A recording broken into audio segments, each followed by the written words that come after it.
Oh, hey, how's it going, everybody? It is UFC 278 on Combat Culture, and yes, it is I, Matt Ryan, but I am not alone. I am joined by a disembodied voice whose face you'll see a few times during the broadcast tonight. You know him, you love him. He's in Richmond, by God, Virginia. It is the shoulder and face of Brendan Sokler. Hey, buddy. There's no rest of me. This is what is left after 3 years of that. Floating head, damn it. Well, we're glad to have you. Glad you are back on the program. And also joining us, as always, on the other side of the metaphorical glass, she is making sure your chats are being read, that your super chats, which we love, by the way. We love those super chats.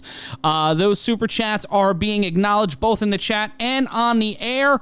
She is the lovely, the talented Stephanie Sotilli. Hi, Steph. Hey now. Hey now. We've got the professor and the fat baby in the house, and we've got a hell of a card tonight. We've got somebody already, Bren, playing the game. John Bruce in the chat. He's a long time. Steph, he's picking 10-16 for the game tonight. Long time. Why are you calling your shot so early, bro?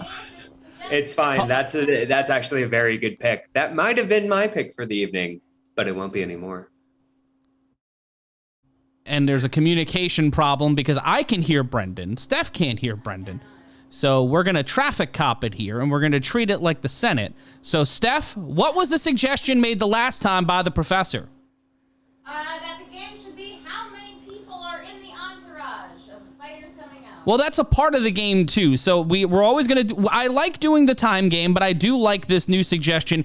How many people will be in the entourage for the fighters walking out tonight? Sometimes it's 3, sometimes it's 2, sometimes it's none. For our opening fight, it'll either be Tyson Pedro or Henry Hunsucker making that walk to the cage and also making the walk with the amount of people. Let us know in the chat what time you think the first fight walkout is going to happen and how many people walk out with the fighter. We want to know how many people you think are in Henry Hunsucker's entourage.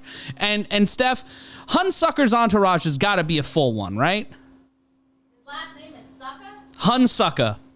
Like, I'm going to get you Hunsucker. It's spelled Hun, as in Attila the, and Sucker.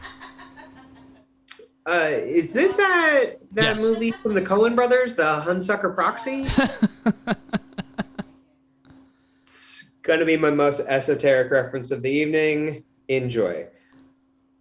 Can y'all hear me? Yes, I can hear you. I can hear you. The audience can hear you. The studio cannot hear you. So. Oh, how lucky are they?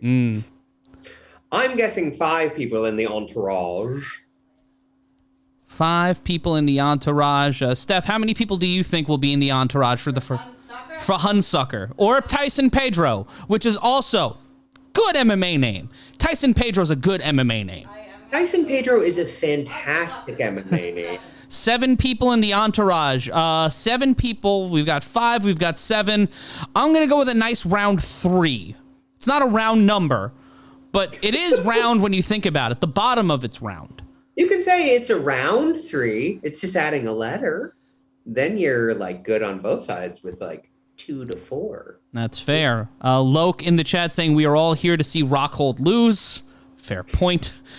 Craig Houston from the Planet Houston saying, what the fuck with the Gronks? That's right, guys. Tonight, the UFC has given us competition because the alternative broadcast on the Entertainment and Sports Network are the Gronkowskis. Are they on a cruise?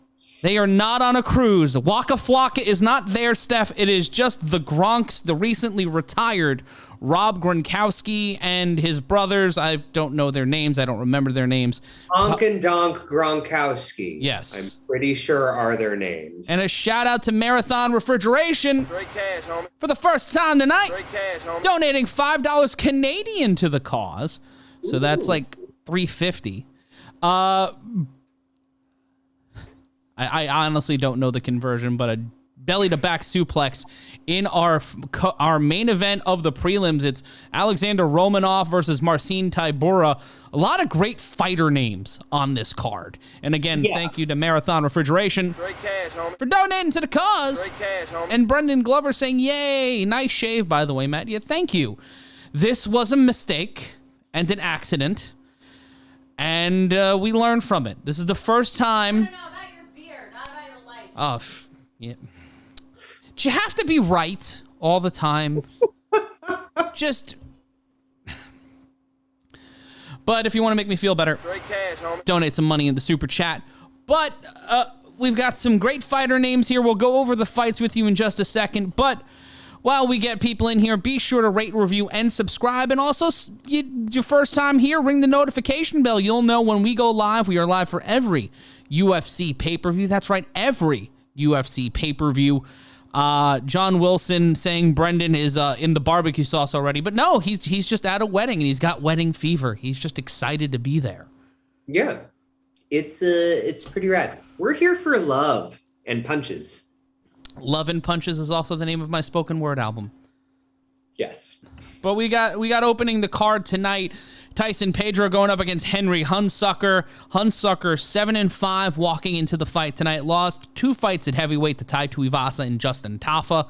Not doing good against the Polynesian boys by knockout and TKO. This is his first time, at least in the UFC, at the 205-pound weight mark.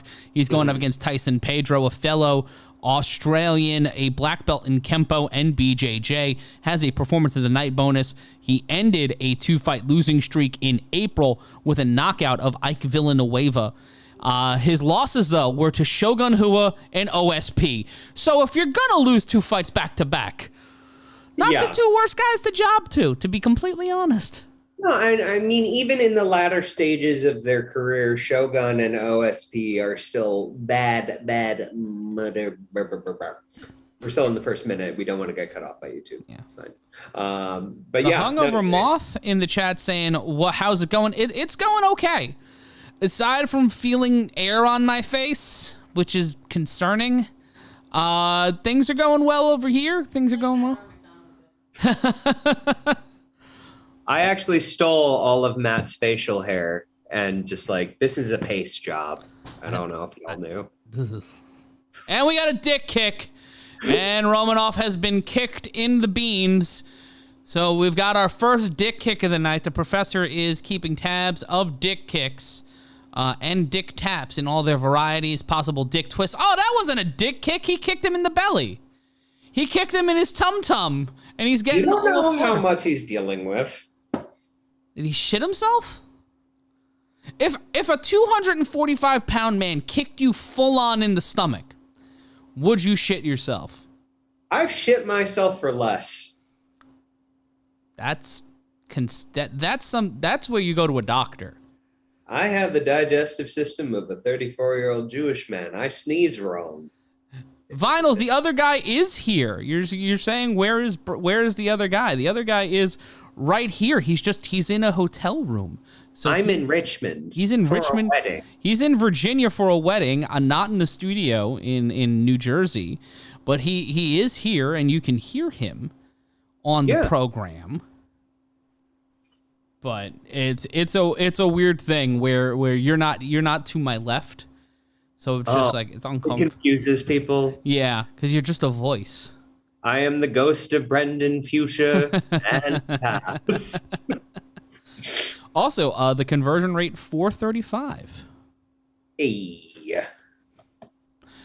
But we're moving along here on the beautiful, beautiful night here. Let's go through this card a little bit more. Coming up after that, we're moving to 135 pounds as Yanan Wu will be going up against Lucie Pudilova. Pudilova making her UFC return after being released in 2020.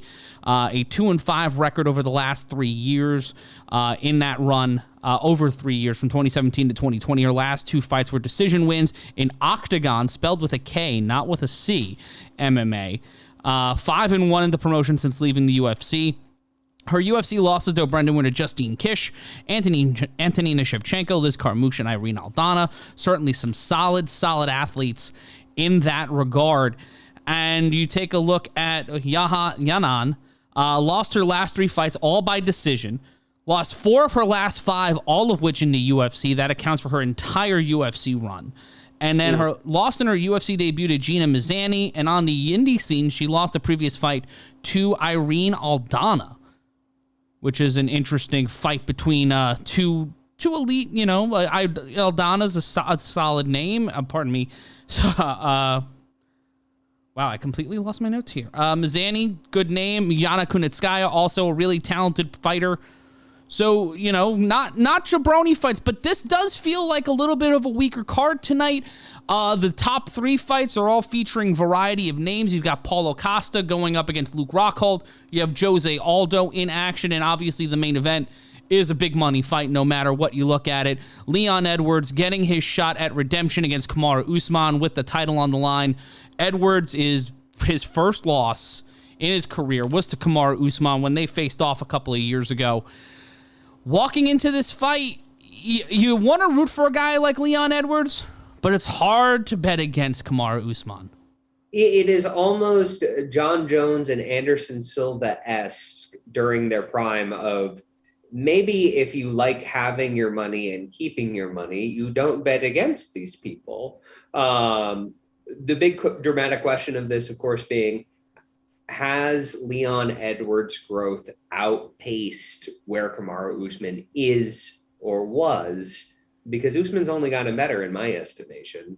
But, it is a very difficult thing. To get to the top is one thing. To stay at the top is another, because you're also competing against the tippity top of the division, and that can take a lot out of you. Certainly a couple wars with Covington also Usman has had since then. I mean, we've seen how championship damage can really affect a fighter, particularly the instance that comes to mind for me is like how much that affected the career of like a Junior Dos Santos. Different division, but certainly a thing where if you are facing that level of elite competition, even if your skill set keeps growing, can your body keep up with that? I'm very excited for this fight, Matt. Yeah, I'm excited for this fight too. And we've got a lot going on here tonight. Shout out to everybody in the chat. Clay Sharandowski, have you seen Kamaru's brother? And he's calling a KO in the first round. I believe that is for Usman, but we've seen highlights of his brother Muhammad Usman, who has had some stellar competition. I believe he competed on the Contender Series. He's had a couple of shots in the UFC. He's fairly new to the UFC. But Brendan, when you look at this fight for Leon Edwards, what, in your opinion, can serve him well against a guy like Usman, who in 5 title defenses has seemed unstoppable? I think, honestly, the thing that can serve him is a good mentality, as like corny as that might be to say, particularly when you have a force as strong as Kamaru Usman, who seems unbeatable as he really hasn't been beaten. One of the biggest things is not to get spooked by just the level of prowess and to keep your head on straight, stick to a game plan, listen to your coaches, and make sure that your gas tank doesn't run out, because we know Kamaru Usman has one speed, and that is go. And it is going to be a long night at the office for either of these fighters. That is in our main event tonight at the top of the hour. The main event of the prelims is going into 2:50. So if your start time was 10:16, that's actually a smart play tonight. But we also are doing our brand new game, is how many in the entourage on the walkout. So far, Brendan has 5. Stephanie Sotilli has 7. I have predicted 3. Drop yours in the chat. Let us know what you think. And one of the things that sucks about shaving is that when your Face ID doesn't work on your phone anymore. Like, that's happened to me, like where Face ID isn't working on the phone anymore. It's annoying as hell, and I'm not the biggest fan of it. Vinyl's in the chat saying Rocky is about to sleep Marty Snoozman. Is he a boring fighter, or are y'all just going off of the thing Colby said before he got cooked? Not once, but twice, possibly thrice. Yep. 'Tis a thing. 'Tis a thing. But I think Kamaru Usman is a dreadfully exciting fighter. But also, can we talk about this Jose Aldo fight? Yeah, let's talk about it. Yeah, one of my favorites of all time. And Dvalishvili is going to eat him for lunch. I'm all in. Not, I'm all in on Merab, like bro. I'm all in on Merab. Because he's a psychopath. He's being trained by the Longo team, the Sarah Longo team on Long Island.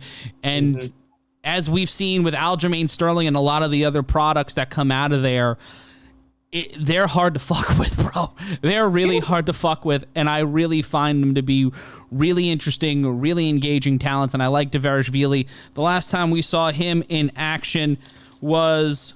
Pardon me. He had a fight of the night against Ricky Simon. Has yet to lose since dropping his first 2 UFC fights. He's won his last 7. All but his win over Marlon Moraes were by decision. So if Jose Aldo's expecting an easy night, Dvalishvili is going to look to put him in the meat grinder on pay-per-view in front of God of everybody. And also, it's going to be Mormon Jesus tonight because they're in Utah. Because when I think of violence and I think of a main event between 2 BIPOCs, I think of Salt Lake City, the home of John Stockton, Joseph Smith, and really tiny shorts. And the Utah Jazz, the most appropriately named basketball team of all time. I once shared an elevator with John Stockton. Did you boo him? No, because it was the Olympics and it was rooting for America. Was this the 96 Olympics? I was at the 96 Olympics. Why were you at the 96 Olympics? Were you on a team? Were you a Do I not look like I can ball, Matt? No, you don't. That's fair. Yeah. You look like someone's business manager on the Miami Heat. This is also true. Knowing some of the lawyers on the Miami Heat as friends, we do look strikingly similar. But you look like you should be advising Bam Adebayo on what to do with his McLaren that he's just leased. And he's like, because I got this like beautiful drink pattern on my shirt? Is it because I look too tropical? Is that what's going on? You've got very. I don't want to say. I don't want to. Very Miami Vice. It looks like you drove speedboats very, very fast to very specific locations in the 1980s. My divorce went great, and I went to Macy's, and I got a nice shirt. Leave me alone. But this coming in the chat, Mick_76 saying Jeff Hornacek GOAT. Of all the people to mention from that time period, Jeff Hornacek, like Byron Russell, I understand. Loke in the chat saying, give Leon some respect, throws fast hands, incredibly fast. No shade on Leon Edwards' hands, aside from the time when he got 2 pieces and a biscuit by the Versace robe-wearing BMF champion. And that wasn't a good day for him. But when it comes to this fight, Edwards has got hands, but when you get dragged into deep waters, and we've seen Leon get inside his own head before, hopefully it doesn't work against him. And the official decision coming in right now for our main event of the prelims between Alexander Romanov and Marcin Tybura, number 11 and number 13 in the standings, but number 1 in your hearts. They are trying to go through the official decision. Marcin Tybura will win by what seems to be unanimous decision, majority decision. So we will go from that to the main card. It is 10:04 in the Eastern Standard Time Zone. And we are getting locked and we are getting loaded. Brian Skolakowski saying cheap shot champ. I don't know what that means. It feels offensive. But we're getting ready for the start of the pay-per-view card. And you want to drop in the chat how many people will be in the entourage for our opening contest. For the first fighter, it'll be either Harry Hunsucker or Tyson Pedro. That is a tremendous name. And also, as always, drop what time you think the first walkout will be in the chat. Put them together. We'll be calling them. We'll be calling them out during the card. Tammy Sosa saying, good to see you, Brendan. It is good to see you, buddy. See you, gang. It's an honor and a pleasure to be coming in from Richmond from my friend's wedding and to be back with you crazy kids. You know what I think might also be a fun game, Matt? What's that? Well, I feel like people generally have a couple valid reasons as to why they might not love Luke Rockhold.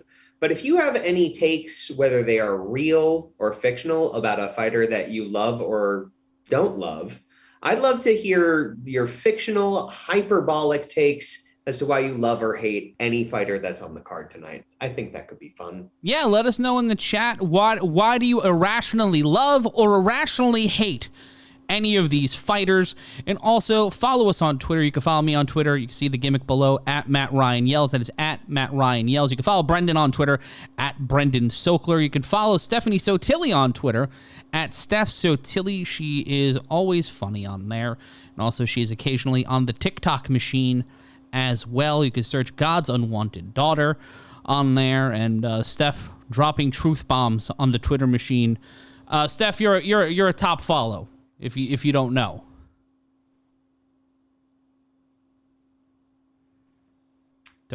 I was expecting a response. I said means she did not know that. I said Steph, you're a top follow. Putting you over. Kingston asking in the chat, anyone train in here? Train in what way? I ride the subway off. Train means many things. Yes. Do you mean in the gym with the mixed martial arts or with the plugs? Are we training with plugs? Mick_76 saying, never liked Usman, don't really know why. Give me an irrational take. Come on. Is it because of the Penguin Fighting League he has? Sam Alexander Mintz on Facebook saying, Brent, it sounds like you want to have Rockhold's babies. Do you want to be the provider of Rockhold babies? Listen, if he's going to provide the money and be supportive, then yeah. No, I used to really love Luke Rockhold, and then I heard him talk. But Strikeforce Luke Rockhold deeply dug. But it's not Strikeforce. Strikeforce has been dead for a decade. Like we got to remember that Strikeforce has been around. It was around for less time than it has not existed. Why do you choose to hurt me with age, Matt? Because it's all coming for us. Yeah. Speaking of which, didn't he punch a tiger in the balls? Is that why I dislike him? Is that what I'm remembering? More than likely. John Bruce saying Rockhold is still dangerous. We are still in the opening video package. We are nowhere near a fight yet. So if you're wondering, why aren't they talking about the fight yet? What the fuck? I want to see the fight. They haven't happened yet. It's okay, sweetie. Pour yourself a drink. Light something up. Have something to eat. All will be well. Yes. Kingston saying, all jokes, man, I'm subscribed. I'm glad you subscribed. And also, if you want to give us some... Straight cash, homie. One more time, if you want to give us some... Straight cash, homie. Donate in the Super Chat on the Combat Culture YouTube page. Super Adam Cox saying, sup, y'all. Sup to you, Adam. The only reason Edwards is being underestimated, according to Loke in the instant feedback, is because Diaz caught him. Yeah, he that's one of those things, but it's also Usman in the last 5 fights. He beat Colby Covington twice. He beat... pull up my notes here because I can't remember anything anymore. In the last 5, he beat Jorge Masvidal twice, and he's retained his title against some really tough competition. Stephen Kelleher there. Also, where's the hole in his game? Who do you think has such a high level of any discipline that you think can't give you one? Can't really give you one. Yeah. Kingston saying cuckold is washed up. That's a good one. That's a solid one. That's low-hanging fruit that I never thought of, and brava. John Anik looking like he wants to reach these kids tonight. Stanley Franklin saying, good evening, gents. And 1016 is his prediction. Rockhold still has a glass jaw stigma. Well, yeah, he hasn't fought since the pandemic, and his jaw was rearranged in numerous places. Philip the Wise saying, bring back the beard. Yes, I know. I'm gonna. South Texas saying the entirety of South Texas coming in, guys. Joe Rogan looking like a lieutenant that has had enough of his detective's bullshit. He just looks sad. He looks tired. He looks like he every month now, it looks like he just pulled a bank job. Yeah. Oh, man. Joe, what? No. Oh, Marathon Refrigeration asking, what is my favorite drink? Well, my favorite drink that I've been having since November of 2 years ago is something that we call a contested election. It is Tito's, cranberry juice, seltzer, and a dash of lime juice. I am going to have one of those throughout the evening off the air tonight. That's kind of how I celebrate. No purple coffee tonight for me. Raiden Thacker just saying hazmat. I don't know what else outside of just hazmat, but thank you. Hazmat to you, my friend. Mick_76, Luke Glasshold. This is turning into a comedy pyramid about fucking Luke Rockhold's name. I'm deeply comfortable with that. Things that I'm not deeply comfortable with is how much Joe Rogan looks like he just got fired from the Men in Black. And he's having a rough go of it. Yeah, he is not. He is Mr. I think I said this last month, but he's Mr. Taupe in Reservoir Dogs. No, he looks like his supplement products are called Off It. Like, honestly, what the fuck? I don't know, bro. I don't know. We just call these things, kids. Yeah, we just yell at our various televisions. Also, big ups to Hyatt for having great internet connection so I could actually come see you guys tonight. Yeah. Thank you, people who did not give us money. Vinyls in a triangle. Don't know what that means. But we're going to be bringing you the card as soon as it started. 40 Creek and Coke. Interesting. Let us know what you think in the chat below. If you have not liked, commented, or subscribed yet, what's wrong with you? Like, really? Also, Usman walking in there yesterday with the Ted DiBiase Mattel action figure look, the green suit with the silver stripes. Big fan of that. And in other news earlier today, Alexander Usyk retained the World Heavyweight Championship, the Unified World Heavyweight Championship against Anthony Joshua in a very controversial fight. And if Deontay Wilder survives Robert Helenius in October at the Barclays Center, it seems like Joshua and Wilder will finally have their fight. Tyson Fury accepting the challenge, saying write the check to Alexander Usyk and his team. That's a fight I really want to see. That's a World Heavyweight Championship match that I would definitely put my money on. And we got Canelo and Triple G next month. That one's going to be a banger of a fight. DAZN doing pay-per-view now, which I'm not a big fan of. But for Canelo Triple G3, I do want to see that fight. So hopefully our overlords here at Combat Culture will give us the green light to go live on that one, because that is going to be one hell of a fight. They're going over the card right now before we go on the air. Matt, for the uninitiated in terms of what the controversy was, which I'm uninitiated in this, what was the hullabaloo around that? Well, a lot of people, one of the scorecards gave Anthony Joshua the fight. I didn't get a chance to watch the whole fight. I didn't get a chance to really sit down and digest it. But from what I was seeing, Usyk was dominating. It was back and forth through a couple of rounds, but Usyk really cinched the fight in the later rounds. And Joshua, not really happy with the decision, gave a weird promo after the fact. Shout out to everybody on Twitter that was keeping everybody abreast of what was going on during the fight. But real sticky situation for the World Heavyweight Championship now, as it might be Fury or Usyk and not Joshua or Wilder, which could help internationally, but Deontay Wilder not being in the mix, an American not being in the mix for the World Heavyweight Championship, ain't all that great. Tyson Fury is one hell of a world heavyweight champion. He's one hell of a fighter. But when it comes to draw, is he a draw in the United States? And if this fight with Usyk will be a real big test. Certainly. And I feel like it's been a bit of a sticky situation with those three names, other than Usyk, within the mix for the last year. And it just seems like boxing's heavyweight division seemingly can't get it together by a hair. Well, the problem is boxing for the last 50 years has been split up between promoters and between networks. So Tyson Fury signed with ESPN. Anthony Joshua is signed with DAZN. Alexander Usyk, I believe, is under the Matchroom Boxing umbrella, which means his fights are on DAZN. So that creates a whole litany of problems. Deontay Wilder is signed to Premier PBC, Premier Boxing Championships, which is signed to Showtime. So it is a gigantic TV rights clusterfuck.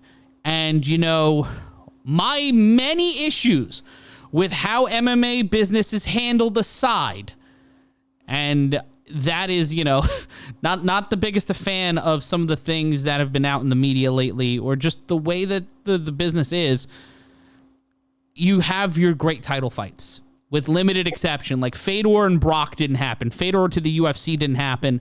We're not going to be seeing a lot of great crossover fights between different brands, but the top guys are able to face the top guys. And we are going into Pedro and Hunsucker, and also it just reads Pedro Hunsucker, which just is unfortunate. It's an unfortunate name. He had a very easy middle school life. No one made fun of him for that. And taking a look in the chat here, Stephen Kelleher, haven't watched boxing in years. Stanley Franklin, boxing is boring. Yeah, like there are some great fights and some great fighters, but they're not set the same way as what we have now. And also, we're competing against the Gronks on ESPN. If you have a friend out there who hates the New England Patriots, who hates Tom Brady, who hates anything to do with Bill Belichick and his system, please send them a link to this show. Because if we can beat ESPN, not only will me and Brendan make a lot of money after that, but you beat the Patriots and you beat ESPN. But if you do want to watch the pay-per-view along with us and you want to support our friends over at ESPN, click the link in our description, because shout out to them. But I am awesome. You know, our partnership with ESPN is awesome, but let people know that the real alternative commentary is right here on Combat Culture. Clay Sharondowski, how come you don't do BKFC commentary? You could have saved me $7. Well, problem is, gang, we don't get booked to do those. We are only here for the UFC pay-per-views. If you want us to be doing more stuff, if you want us to be doing more shows, more live streams, let the people know. Let the bosses know at MMA Mania, at Bloody Elbow. Let them know that you want to see Matt and Brendan call more fights. You want to hear Olive the Fat Baby more. You want to hear Stephanie Sotilli yelling at me for being an idiot, because that is probably some of the best parts of these streams. And here we go. And I think it is. Is it 3 or is it 5? Because I'm trying to get it. Well, no, the only ones that count are the people in the Crypto.com jerseys, because that's his actual entourage. It's 3, which means I am the smartest boy. I am the smartest boy. I am the smartest boy. I won! And Henry Hunsucker walking out to the Octagon. Yeah, look at that face. Somebody designed his tattoos in GTA 5. Yes. Oh my God, that one on his right pec. That it looks like is that the Carolina Hurricanes logo? Is that an eye? What is that? That's a hurricane. It's a hurricane? Yeah. It's more of a hurricane. Whoa! Yeah. Yep. Is that the space between the her balls and her ass? Rhino But asking. I just want to say real quick, Matt, before we get too in the weeds on this, while the Gronks are stepping on our turf, I know Rob didn't defend the 24/7 title. And if they want to step onto our turf, the challenge is there. Tag team match. I'm volunteering mats. What? No. Yep. No, We'll I have not wrestled in many years, and you will never get me back in the ring again. I am We retired. are doing it, Gronks. Cut the check. Just cut the check. Taking a look at the chat here. Trigger D, this commentary team is the top of the food chain. Why, thank you. That's very sweet of you. Money grabbers. Oh, no, that's not nice. Super Adam Cox saying, I'd like to see y'all do some Glory Kickboxing. I'll let them know. Yes, let them know. I love Glory Kickboxing. Shout out to the team over there. And Philip the Wise. Great cash, homie. One more time for the people in the back. Great cash, homie. Donating $2 to the cause. Matt, great job. Let the raspberry jam flow. Let's fucking go. Yes, indeed. Let's fucking go, kid. And Tyson Pedro walking out to the Octagon wearing it's not a pith helmet. It's a safari hat. He is wearing a camouflage safari hat for a fight in Utah. It's a lot of things here that I'm just trying to figure out. A lot of Utah stuff. Have you ever been to Utah? No, I love myself. I feel like I would be the coolest person in the state of Utah that's not a member of the Utah Jazz. That is a low bar to step over. Well, the Utah Jazz are cool now. Like they're owned a little bit by Dwayne Wade owns a piece of them. They're a solid team. Listen, they have consistently been the coolest thing in Utah. But let me ask you this, Matt.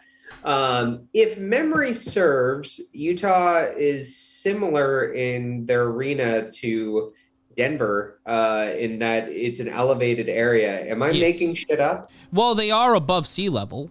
Right, because they're in the Salt Lake, the mountains. That could play a factor into this, but these guys might have they've been there for a few days already. They might be acclimated to it. I'm very curious to see if that affects the cardio of any of them, because once you get into those higher elevations, we've seen people gas from that if they have not been training properly for high altitude. So I'm curious. It'll be very interesting if that happens. Checking the chat real quick. It's 5,000, according to Rhino, about 5,000 feet above sea level. Trigger D with an Immortal Technique reference. Bless you. Bless you for that. The coolest thing in Utah, according to the Cat's Meow, was the Jetpack Man at the State Fair in 1969. Jetpack Man. I'm surprised they didn't burn him for being a heretic or something. But we see Tyson Pedro. He's walked into the Octagon. It is 10:22 in the Eastern Standard Time Zone. Mike Beltran will be your referee, and Tyson Pedro is just walking with a purpose. He is stalking back and forth. And let's go to the tail of the tape. Hunsucker 32, Pedro 30. Pedro with the height advantage and the weight advantage and the reach advantage, 6'3" to 6'2", 205.5 to 204.5, and then the 79 to 75-inch reach advantage in favor of Tyson Pedro. Plus 550 underdog is Hunsucker. The minus 750 favorite is Tyson Pedro. And Bruce Buffer looking like he robbed that off a wedding dress. He saw someone at the Venetian at UFC 277. He robbed their wedding dress and turned it into that beautiful coat. That's one of the more subdued coats I think we've seen Bruce Buffer wear while doing this show, Bren. Bruce Subtle Buffer, just honestly known for his understated nature and his garb. You love to see it. I love to see everybody in the chat. Shout out to everybody across the Combat Culture Network. Please like, comment, and subscribe. So, Matt, fun factoid, Immortal Technique actually went to high school with not only my friend Evan, who's bringing me deviled eggs, but Lin-Manuel Miranda, and was his bully. Yes. The question for you is, who in this fight do you think will be the Lin-Manuel and who will be the Immortal? Tyson Pedro going to shove Harry Hunsucker into a garbage can. The man's a minus 750 favorite. This was fair. He's closed as a favorite in 8 UFC fights at minus 350. Yeah, those are some pretty stacked odds, one dare say. He looks fucking terrifying. Yes, he does. He does not look like a sane man. No, there's not much but rage behind those eyes, and I'm ready to watch it. I am ready as well, my friend. We are getting ready. It's Hunsucker. It's Pedro. It's fight time on Combat Culture. And this is brought to you by Crippling Anxiety. Pedro controlling the center of the Octagon, trying to put pressure on Hunsucker. Hunsucker now taking control of the center. Pedro with some frantic movements. Push kick to the knee by Hunsucker, missed. Both men standing in the center of the octagon. Left hands by Hunsucker. Pedro playing keep away. Both men will go back to the center of the octagon. Hunsucker with what looks like the Gonzaga Bulldog logos tattooed on both of his shoulder blades, which is a choice. 422 blaze it left to go in round number 1. Do you think he named one of them Gabriel? Probably. More than likely. The thing that's striking me, Matt, is how much larger Pedro looks versus Hunsucker right now. Yeah. Pedro lands the left hand. Hunsucker tried to get in with the right-left combination, landing with the uppercut. And there's a body kick, and this one could be, and it is! Tyson Pedro splits the uprights, checks the chin, and the Hunsucker proxy bombs at the box office. The Australian walking out of here with a win in our opener, and that one from introduction to finish took 4 minutes. So, ladies, find yourself a man who can give it to you like that. And Pedro just sitting in the middle of the octagon. I don't know why I said that. I don't. Well, If it's a good finish, that was a good finish. Everybody was satisfied after that one. Yeah, one could say he put him down under. Well, we all know that's God, what a body shot. I initially, Matt, I thought that may have gone low, but he kicked him in the tum-tum. He didn't catch him in the jingles. Yes, to use the technical terminology for this. Yes, the checking in on the instant feedback. Vega Medina, he about to introduce him to Oscar the Grouch. Good God. And Tyson Pedro just full-on CM Punkin' right now, Brendan. Just sitting in the middle of the octagon. Very happy and sure of himself, and his coach has just come in and covered him, and he just pinned him. What a crossbody! He crossbodied him into a lateral press, got the 2 count, but we have a TKO stoppage in round number 1. If you bet on the underdog, not a good way to start your night. If you were betting on the minus 750 favorite, you probably didn't make a lot of money, but you won. So I consider that to be a positive. That's been my summation of my career in theater.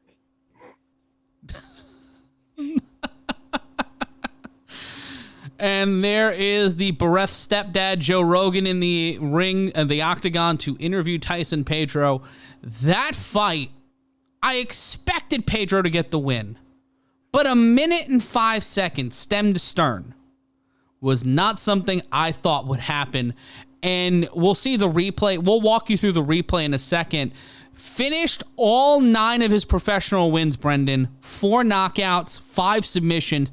That is Tyson Pedro's career coming out of tonight.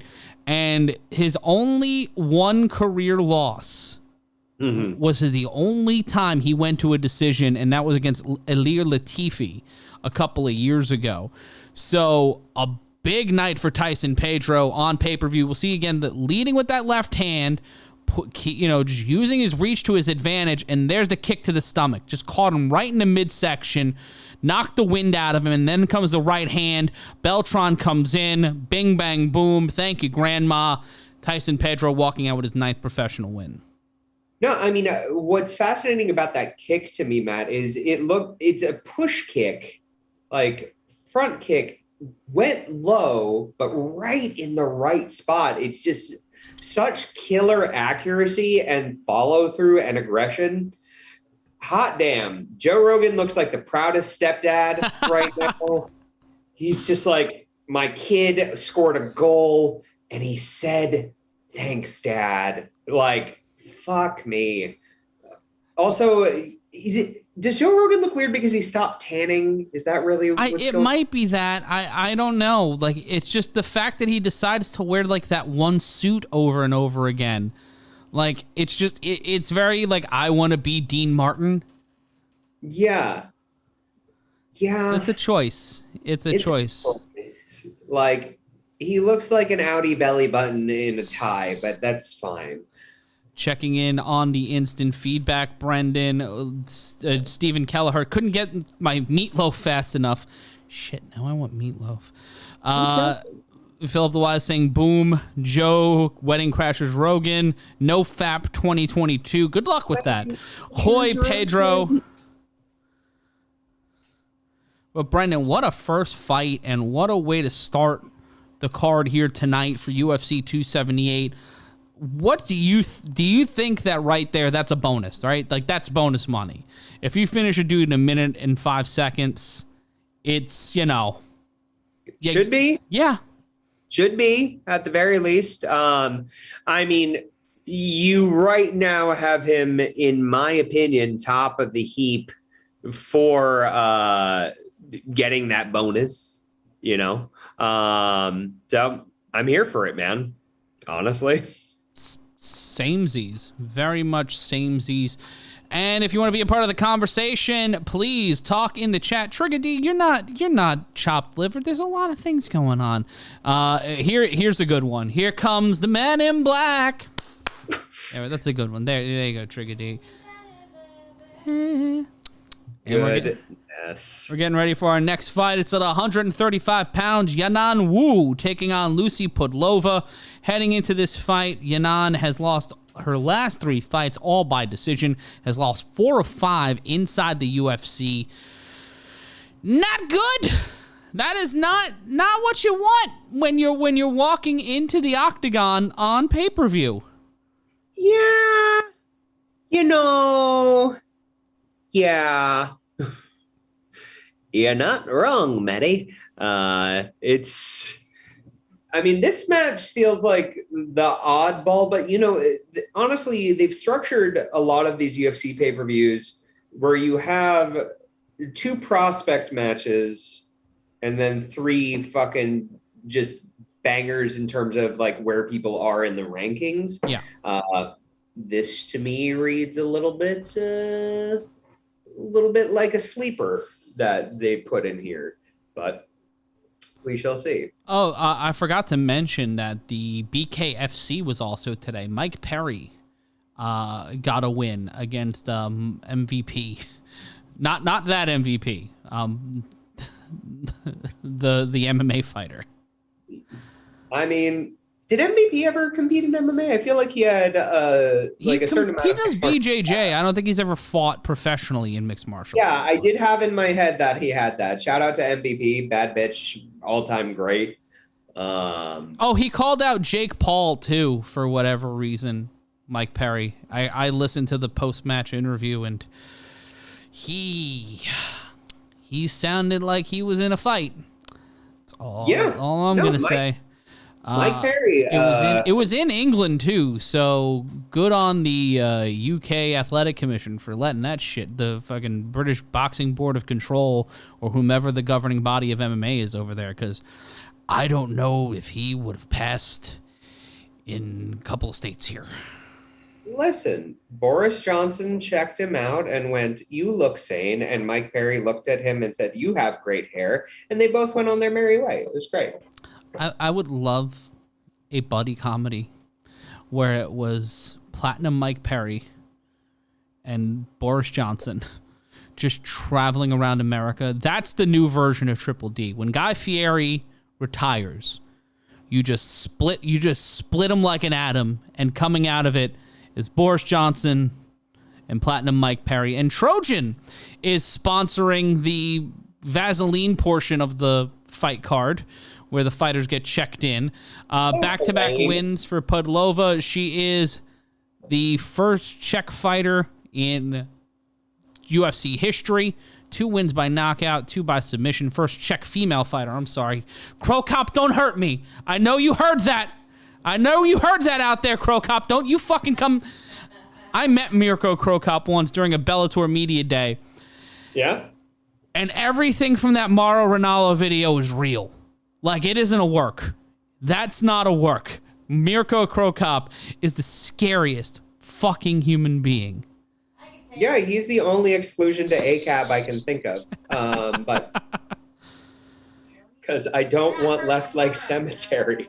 Oh, no. And we see the walkout of Yanan Wu, or Wu Yanan. You can say it either way. Clay Sharandowski, that's totally awesome. Perry was cut up. MVP had a broken hand and eye socket, according to Shark Hunt. And a shout out to Timothy Blake making a fuel delivery at the 7-Eleven. He is driving on the roads tonight. Shout out to everybody watching us or listening to us while we're on the road. It's National Radio Day. Also, by the way, so happy National Radio Day to all the people like me who love a dying industry and try to do this as a way to placate the fact that the thing they love is dead. But when it comes to National Radio Day, it is really cool to kind of be like that old Jack Buck or Bob Murphy voice for you guys while you're on the road calling the fights for you. Real honor to be the person that, you know, me and Brendan, Steph, and everybody here get to be the voice of the fights for you and entertain you instead of you dropping $60 to $70. But if you do want to drop the $60 or $70, you can go into the description below, click the link, and you'll be helping us out here at Combat Culture. Another way you can also help us at Combat Culture is by giving us some straight cash, homie. One more time, some Straight cash, homie. by donating in the super chat. If you want to donate to the super chat, just hit the $ button on the chat function. And taking a look again at the chat here, Philip the Wise, pound that like button. He's not wrong. Mirko is Croatian, not Czech. I thank you, but either way, I'm covering my bases here. I'm covering it with all of Eastern Europe. Also forgot Croatia and the Czech Republic were two different countries. So don't hurt me again, Krokop. Again, don't try to hurt me. Let's take a look at the tail of the tape. Yanan is 26, Pudilova 28. Both are at 5'8". The slight weight advantage for Yanan, who's weighing in at 136 to 135.5. Slight reach advantage for Pudilova as well, 67.5 inches to 66 inches. And here comes the Abuelita doily jacket of Bruce Buffer as he makes the introductions. Yes, John, I know. I just completely forgot. I forget where people come from sometimes. I had that happen with Patty Pimblett once, and I was really embarrassed. You're just like this obviously Welsh gentleman, Patty Pimblett. Yes. And I because his name is Patty, I am Irish, so I'm like, oh, it just was in my head because this don't work good. If you've watched enough episodes of us doing this, You're an idiot. there we go. Thank you, Stephanie. I am an idiot, but I'm a well-meaning idiot, so that's why they keep bringing me back here. Have we recorded Steph just saying that and made it a button? Because I feel like that. Oh yeah, no, Steph's a robot. Like it's a function on my board. If you hear me press the button here, you can just hear me saying, You're an idiot. one more time. You're an idiot. Herb Dean is the referee in our second fight of the evening. That's just good coordinate. That's just good board control by me. That made me laugh more than it had any right to. Yanan I is the got kids. Yes, the plus 115 underdog is Yanan. And here we go. Stephen Keller, he doesn't know where he's from. That's true. Here we go. Round one, brought to you by my need to feel compassion and love. And both fighters trying to figure each other out here. Pudilova putting the pressure on, trying to go for the takedown. Yanan almost got a field goal kick in there. But Wu with her back pressed up against the fence as Pudilova trying to take control of the fat baby. In the studio, as always, wanting nothing but attention and snacks. Pudilova trying to find a way out of the grappling situation she started, as Wu trying to isolate the left arm of Pudilova. Now Wu with her back pressed up against the fence, knees her way out of it, lands a solid right jab right to the forehead of Pudilova. Low kick by Pudilova, 4:04 left to go in round number 1 of 3. And we'll see if it can actually go past 2 minutes. I would love if every fight was 2 minutes long. I think that would be fascinating to just see what the UFC production crew would have to do. I don't think we have the material to last the whole show without that. And a shout out to Brendan McGee Straight cash, homie. donating to the cause. Straight cash, homie. 3:36 left to go in the round. Both fighters in the center of the octagon. Leg kick by Wu, met by a left hand by Pudilova. Pudilova trying to let that left hand fly, throws another jab, does not land. Leg kick again by Wu. Overhand right missed by Pudilova. Pudilova checking that nose. She is tapping at her nose. We might have a raspberry jam situation, or that nose might be jacked up. Another left hand by Wu. Takedown by Pudilova. Gets her down, and now trying to push off is Wu, trying to use her legs to posture off the hips. And now, and Pudilova comes in with a right hand, and Wu catching the shoulder, now trying to pull it in for a guillotine, trying to pull into submission from the bottom, or trying to reenact the Yoko and John Rolling Stone cover. I'm not necessarily sure. The leg trap now. Now, but Pudilova on top, trying to get into side control. She does. Transitions into side control. Wu on her back. Trying to climb that leg up the body. Try to get to the shoulder. Twisting and contorting her body around is Wu to try to find a position to get Pudilova off of her. 2:27 left to go in round number 1 of 3. And now, I wouldn't be surprised, Matt, if she's going for a head and arm choke and transitions over to the other side. It looks like she's got the neck pretty good. Yeah, trying to work in and ratchet on the submission, trying to go for a choke, or at least just try to isolate the neck. Wu trying to breathe heavy here. It's a lot of pressure also, Matt, just to breathe and to be able to try to hold off a head and arm choke at this point. You're gassing your arms. You're gassing your just general gas tank. It's not an enviable position for Wu right now. It is not where you want to be as a fighter, especially when you're getting yourself gassed for as long as that is.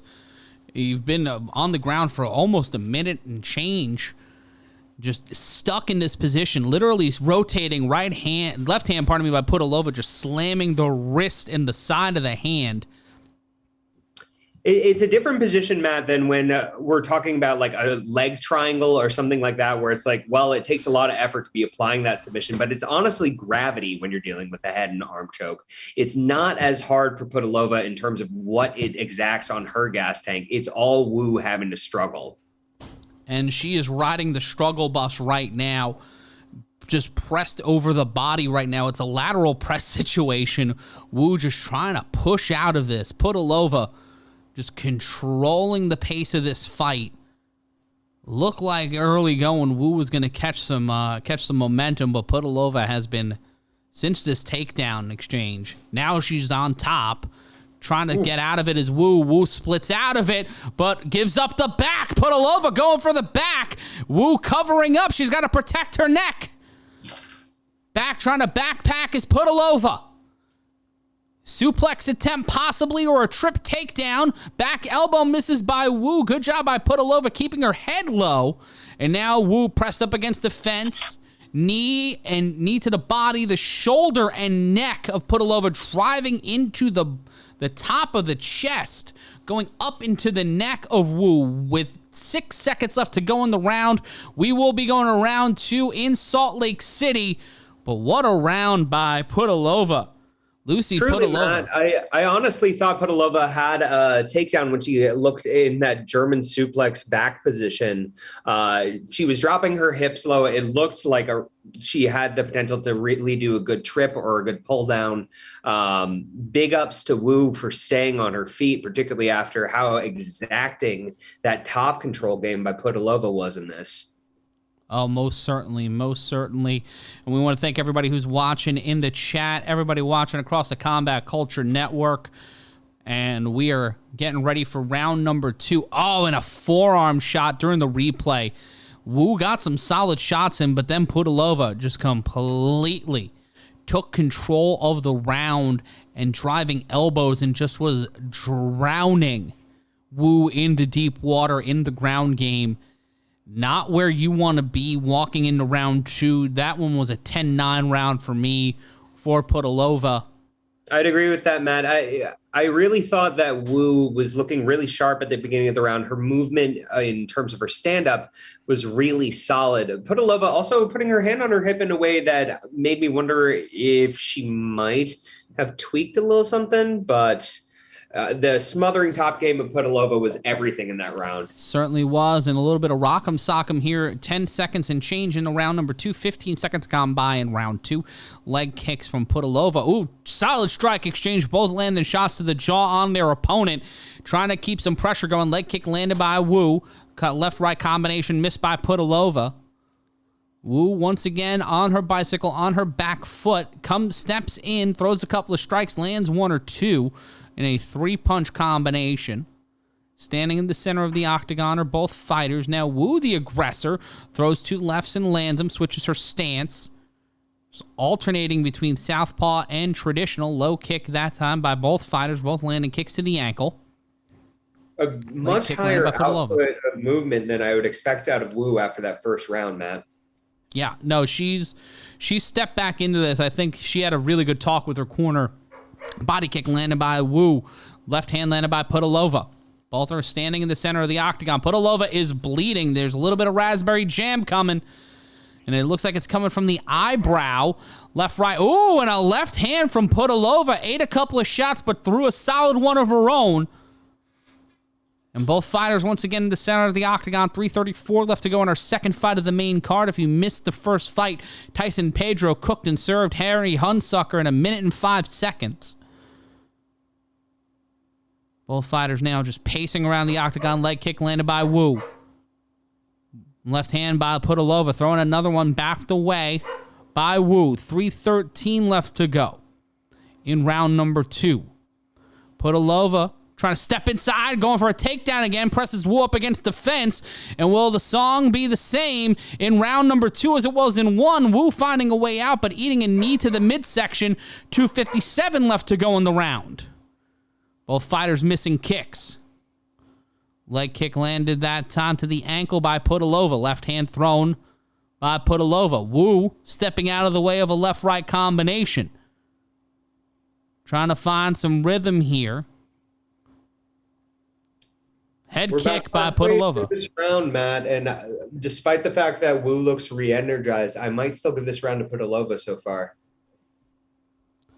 Oh, and a headlock attempt, a headlock into a bulldog choke, trying to lock it in as Pudilova. She shoot bulldog somebody. Brendan's face tells the story. Shoot bulldog into a bulldog choke attempt, and now inside control. Wu trying to posture, gives up the backpack, snack pack, tap. Not yet, but it's coming soon. Wu trying to get out of it, but an RNC attempt by Pudilova. Trying to close the show in 1 minute 55. Has the alternator grip as Wu trying to pull out of this one. Trying to get out of this situation. The legs are, she untangles herself, but eats a right hammer fist. And once again, in a world of trouble, it is a world of hurt here. Right hand landed by Wu. Ooh, and an elbow to the eye socket of Wu.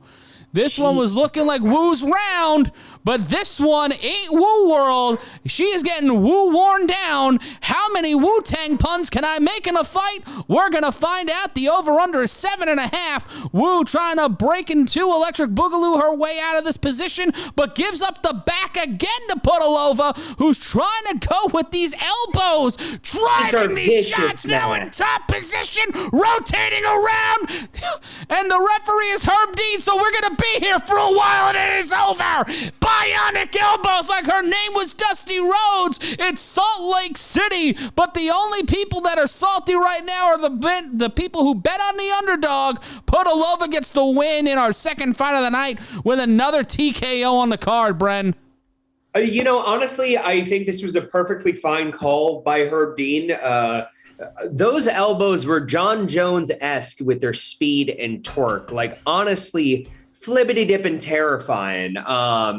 That was some shit. I mean, you could argue that Wu was intelligently defending herself, but when you have that much force, that much accuracy being thrown like that, you can't intelligently defend against that. It's just too much force. You're getting your basketball head dribbled against the ground. Rough stuff. Good God. Also, the replay of that bulldog choke spiked on the top of her head was Wu. I've never seen it's happened before, but I don't think we've ever called a shoot bulldog, and a dog who's not a bulldog, not happy with the finish of that. Olive the Fat Baby on Instagram. But shout out to everybody in the chat. Stephen Kelleher, Wu Taint, Mix_76, Hard Times. That Thrap Baby. Tonight, Lucie Pudilova did the thing to the great Kabuki. Sorry, no, that is Wu Yanan. I got the script wrong. But Wu Yanan getting the Dusty Rhodes treatment, Brendan. Getting hit with the bionic elbow. You rarely think two wrestling finishes, both of them popularized by members of the Rhodes family, would be used in a fight. Yeah. This, to me, means Cody is coming for that world title. It is going to end. If someone hits Cody's finish, which I don't remember off the top of my head, but Crossroads? If someone hits a Crossroads tonight, if Kamaru Usman hits a Crossroads tonight, I'm retiring. I am retiring. Shout out to Clay Sharandowski. Straight cash, homie. Straight cash, homie. Straight cash, homie. Donating $2 Canadian to the cause. And as always, you can donate to the Super Chat and give us some Straight cash, homie. by going into the Super Chat, clicking the $sign, and letting us know that you lean and or rock with us. We have about 400 and change in the chat right now. We're so glad you're joining us here on a Saturday night. I'm Matt Ryan. That handsome sumbitch is Brendan Sokler. On the other side of the metaphorical glass is Stephanie Sotilli. Brendan's getting food delivered. Thank God. I got deviled eggs. Deviled eggs? Ugh. Because that's what you want with your fights. Deviled eggs. Ugh. No, there's a pizza household. If I could get a contested election, if at all possible, I will probably make one in between fights. And Brendan, you'll be able to answer questions in the chat. I can do that while you're eating deviled eggs, because they need to watch me. That's going to be the name of our spin-off show. Steph and Brendan eat deviled eggs and answer questions, because I don't eat deviled eggs because deviled eggs are trash. You're an idiot. Wow. Shut up. You really want to start a war, Matt? Checking in on the chat, Straight cash, homie.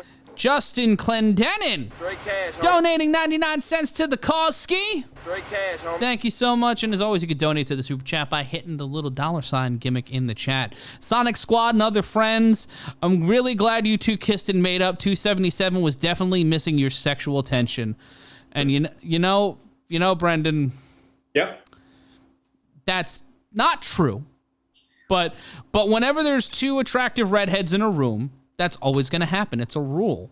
And speaking of attractive redheads, Justin Gaethje in the crowd, and a litany of other fighters. There's Brendan Moreno, the interim UFC flyweight champion. What is the random best Brendan at fighting? Who? And coming up, Khamzat and Diaz at UFC 279. That is Saturday, September 10th. Clear your calendars, clear your schedules. Chimaev and Diaz, 5-round main event at welterweight, a non-title main event. Let's go, kid. And the most agreeing with me, Matt, definitely don't eat deviled eggs. Trigger D eating gumbo and drinking whiskey. Mick_76, very bromantic. And there we see Jose Aldo, Brendan. Brendan, I'm going to take a step away for a second. If you want to talk to the chat, let us know what you're thinking. I'll be right back. I'm going to look at the chat real quick. Smash for the kill. So Stanley Franklin. So, gang, Diaz, do we think he still has it? Spicy take. I don't think he do. Honestly, it's so much time away from the game and popping in and out. I don't know how he's going to do in that fight. Tell me what you think. John Bruce says, Diaz! It's not a take. That's just capitalization. It's fine, gang. But up next, we have Merab versus Aldo. This is going to be a banger and a half. And honestly, my heart feels fucked up about it. Because Jose Aldo, one of the all-time greats, pioneer of the lighter weight divisions, I really would love for him to win. Do I think he will? No. Does that hurt me? Yes. So feeling a little iffy about it. Tell us your predictions here in the chat. Trigger D says he still got it. I'd agree, but is it enough? I don't know. Maddie, what do you think? This fight coming up. Oh, well, next up, we've got Jose Aldo against Merab Dvalishvili. I'm going with Merab. I said it before at the start of the show. You always go with the Longo Serra guys because they're crazy. They're actually crazy human beings. But you want to root for Aldo because you love Jose Aldo. Yes. But Merab Dvalishvili is a violent motherfucker. He a violent motherfucker. And I root for the violence. Cheers, by the way, to everybody. Cheers, everybody watching along. And tell us what you're sipping on in the chat. Yeah. And, oh, man. Yeah. Shimaev is, I think, going to... Shimaev lands 7.89 significant strikes a minute. That shouldn't be a thing. And yet it is, Matt. And yet it is, damn. I mean, other than finishes, which we could say due to longevity, not to detract from Nate Diaz, incredible fighter in his own right. But Shimaev has almost doubled all his stats. Like, I don't know, dog. I don't know, bro. That seems a little one-sided to me. Yeah, but it is, you know, it's a Diaz brother. And Diaz brothers draw money on pay-per-view. Yep. And also, it's someone with an incredible ground game versus someone with an incredible ground game. It's someone who has really great stand-up versus someone with really great stand-up. Yeah, like, I get the math. It's a fun fight. Like, Nate Diaz has landed 2,386 strikes, the fifth most in UFC history. And also, he hasn't fought consistently in half a decade. How? It's a weird thing to think about where the Diaz brothers could be if they stuck around.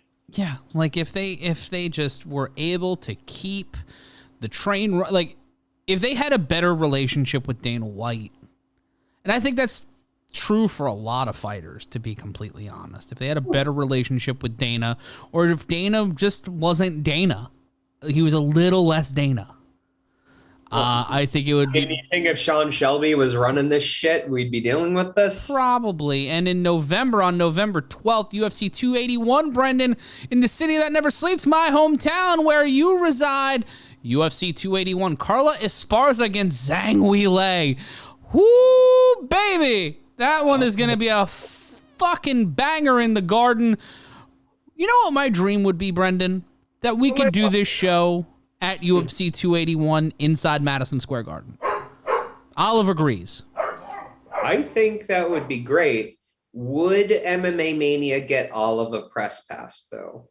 I feel like we could try. Like, I've covered UFC fights at the Garden. I've covered boxing at the Garden. I covered the Joshua Ruiz fight at Madison Square Garden. The dream is to call a fight in Madison Square Garden. Like that. I mean, certainly, but would they replace me with Olive at this point? Yes. Okay. Yeah, that's fair. I mean, for ratings at the Steph, put it on the poll. Who should call the fights with me inside Madison Square Garden? Brendan or Olive? I don't like where this is gonna go. Well, your job is safe. She can't speak English. This is very true. Charlene Cernagel, glad you're here with us, Charlene. Always love seeing you. You're a long time. Brendan is at a wedding, and I don't know the people at the wedding. So I'm not at the wedding. That's pretty much what it is. And thank you for your kind words about Catalyst. Yeah, Catalyst Wrestling is back in action in New York City on September 18th. You can find more information about that and see Brendan dancing at catalystwrestling.com. You can also subscribe to the Catalyst Wrestling YouTube channel, and you can also get tickets.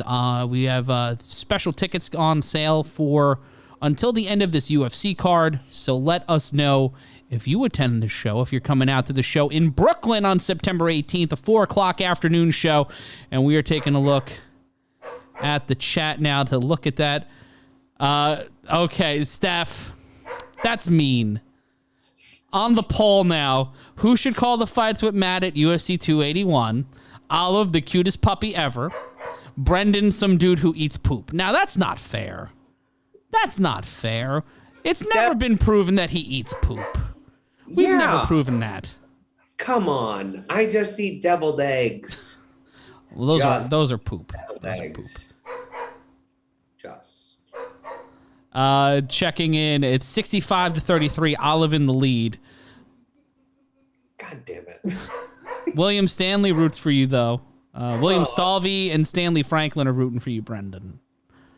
So you got that going for you. It was an announcing gig to a puppy. All right. Also, if you want to watch the alternative broadcast, you can watch me and Brendan and Olive or Sean O'Malley. Would you rather hear a dog or would you rather hear Sean O'Malley? Those are the questions you have to ask. I really thought you were going to... Would you rather hear a dog or would you rather hear all of that baby? And we see Dvalishvili. He has walked up to the Octagon. Matt, what is the significance of this hat? Well, it's the hat of the region. So we've seen Khabib wear it before. I believe it's for Dagestanis. Like it's a traditional Dagestani piece of attire. I'm not trying to say things one way or another in case I'm wrong. Someone in the chat will probably set us straight. If you know better than we do on this, I was just curious about the hat as it did remind me of Khabib.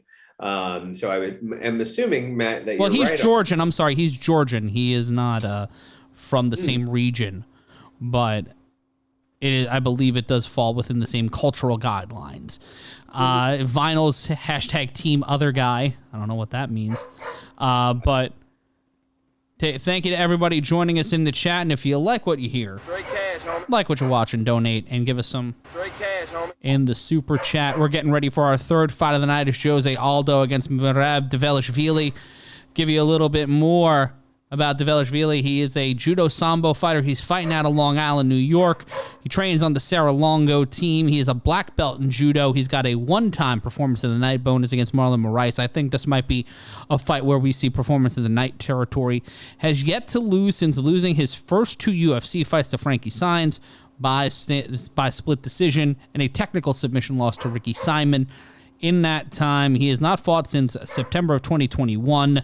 He defeated Marlon Moraes in his last fight in 2021. Trigger D. He is not from Ray Charles, Georgia. He is from the country of Georgia.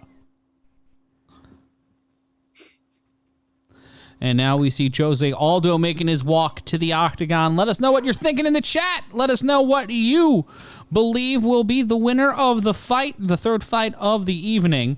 Is so far Brendan winning the poll, despite the fact that he allegedly eats poop, 54-46. That's called talent, Matt. If I can overcome eating poop to get to announce. Noted poop eater, Brendan Sokler. It's going under the special skills list, Matt. It's on your LinkedIn there, pal? Oh, absolutely. You wouldn't believe the requests I get. Do you want to be the head of Turner Broadcasting? Oh, please. RJ saying, Peter Griffin doing commentary. Oh, I haven't heard that one before. Ugh. I'm fat, but I'm not that fat. And I'm also not, I don't have a New England... What? Why are you looking quixotically? Because, I know the guy tangentially who's the Peter Griffin lookalike, and you just don't look like him. No, it's just because I wear glasses and have a baby face. Yep.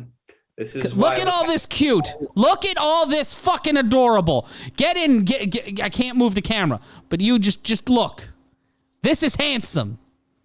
This is pretty. I'm pretty. I'm pretty sure that's what Jose Aldo is saying right now. Yes, that's exactly what he's saying through his mouthpiece. It's like, look at me, I am beautiful, god damn it. He's just singing, I am beautiful, no matter what they say.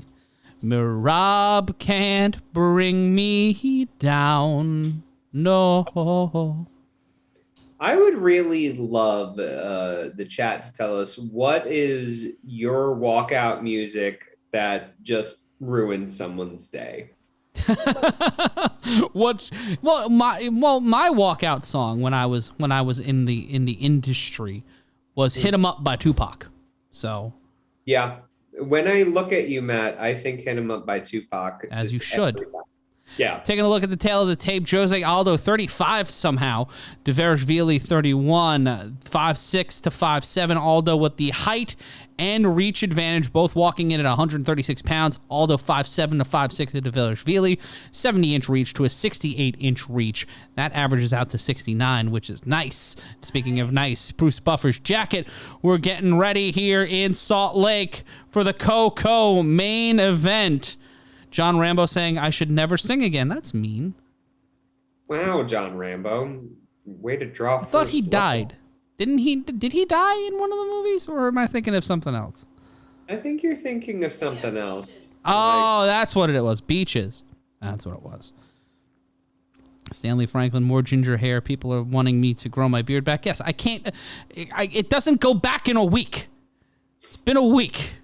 By the next show, it should be back to normal. Just bare naked ladies. Yes. It's been. There we go. And because fuck you, John Rambo. Let him sing. Well, so we don't get copyright striked, I think, too. Yeah, that too. Fuck. I am deeply nervous for this fight as a Jose Aldo fan, which is a weird thing to say when he's ranked number 3 in the fucking division, but my heart wants it. Because I really would love for Jose Aldo to be a 2-division champion. I think he fucking deserves it. Well, yeah, Jose Aldo deserves a lot of things. He's a UFC Hall of Fame. Yeah, he deserves a lot of nice things. Damn it. Super Adam Cox, how is Aldo not 42 years old? He's been doing this forever, thinking about the WEC days. It's fair. Like, Jose Aldo has been... Like, I was surprised that he is only 2 years older than me. That is disturbing because the man's been around forever, and he also just looks like he's lived a life. He's lived a fucking life. He is a graduate of the Noguera Handsome Boy Modeling School, and he will put some respect on his name. Round number 1 is underway, and it is brought to you by the Noguera Handsome School Boys Acting School.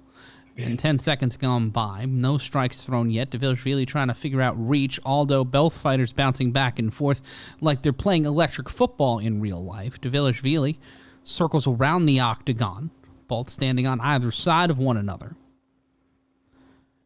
Spinning pack kick by Dvalishvili, sending Aldo on, sending him back a little bit. Just surprised that someone would throw that out within the first 40 seconds of the fight. Aldo stamping his foot down like he's hearing a jug band. Weirdly in 4-4 time. Another leg kick by Dvalishvili. Stepping in is Aldo trying to land that left hand. 4:07 left to go. Aldo throwing another left hand. Trying to find some control here and some rhythm as either fighter. Dvalishvili continues to step in on Aldo. Just joining us, I'm Matt Ryan. That's Brendan Sokler. This is Combat Culture's coverage of UFC 278. We are live for every UFC pay-per-view left-right combination by Dvalishvili. If you have not liked, comment, or subscribed yet, what the fuck is wrong with you? 3:39 left to go in round number 1. Aldo getting out of the way of the kick, just trying to avoid that. Throws his arms up. Dvalishvili trying to go for what looked like for a second an angle slam, and now has his head trapped by Aldo, trying to go for the single leg takedown as Dvalishvili. Dvalishvili has got the left leg of Aldo. Fighting out of it is the former world champion. Both men will center back to the center of the octagon, and they will slowly throw hands once again. 3:11, whoa, amber is the color of your energy in the name of an awful person. 3:06 left to go in the round. Left hand thrown by Aldo. Standing in the center of the octagon. Overhand right thrown by Dvalishvili. Gets him back to true center right in the middle of the monster logo. Allegedly, that gives you some sort of weird Bane power. I've never been able to figure that part out. Aldo with the leg kick to Dvalishvili. It's only if you have the monster rehab, man. Ah, that makes sense. Heal. Both fight. Oh, and a right hand by Dvalishvili after what Aldo looked like to be going for a crane kick or a body kick. Left to the body landed by Aldo, but a kick to the knee by Dvalishvili, kicking that front leg of Aldo. Aldo leading with his left. Dvalishvili also leading with his left. Feigns 2 lefts and then throws a right body kick right to the knee. 2:21 left to go in round number 1 of 3. Aldo looking to try to find any way to break the momentum of Dvalishvili, who's been slowly getting in the former champion's kitchen. 2:07 left to go. Another leg kick by Dvalishvili. Leg kick missed by Aldo. Feigning the left hand was Dvalishvili. 2:02. Then a leg kick missed by Aldo. Body kick lands that time, though, by the former champion. Leg kick landed by Dvalishvili. 150 now. Left-right combination, getting inside, trying to go for the takedown again as Dvalishvili tried to do a foot stomp. Aldo trying to press off the hands. His back pressed up against the fence, trying to peel off the Georgian.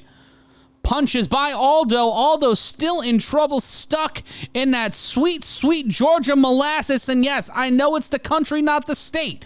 Peering now, Aldo just trying to find a way to get out of this, but it's a left right, and Dvalishvili sends himself backwards, but gets right back up. 1:20 left to go in the round. Both fight. Ooh, a head can kick attempt missed by Dvalishvili. 1:12 left to go in the round. Left hand landed by the up-and-coming contender. Right-left combination. Right landing, left not. Inside, Dvalishvili eats a shot, but takes an overhand right and lands it on Aldo. 59 seconds, under a minute left to go in round number 1 of 3 in the bantamweight division. Dvalishvili misses the can head kick. 50 seconds now left to go in the round.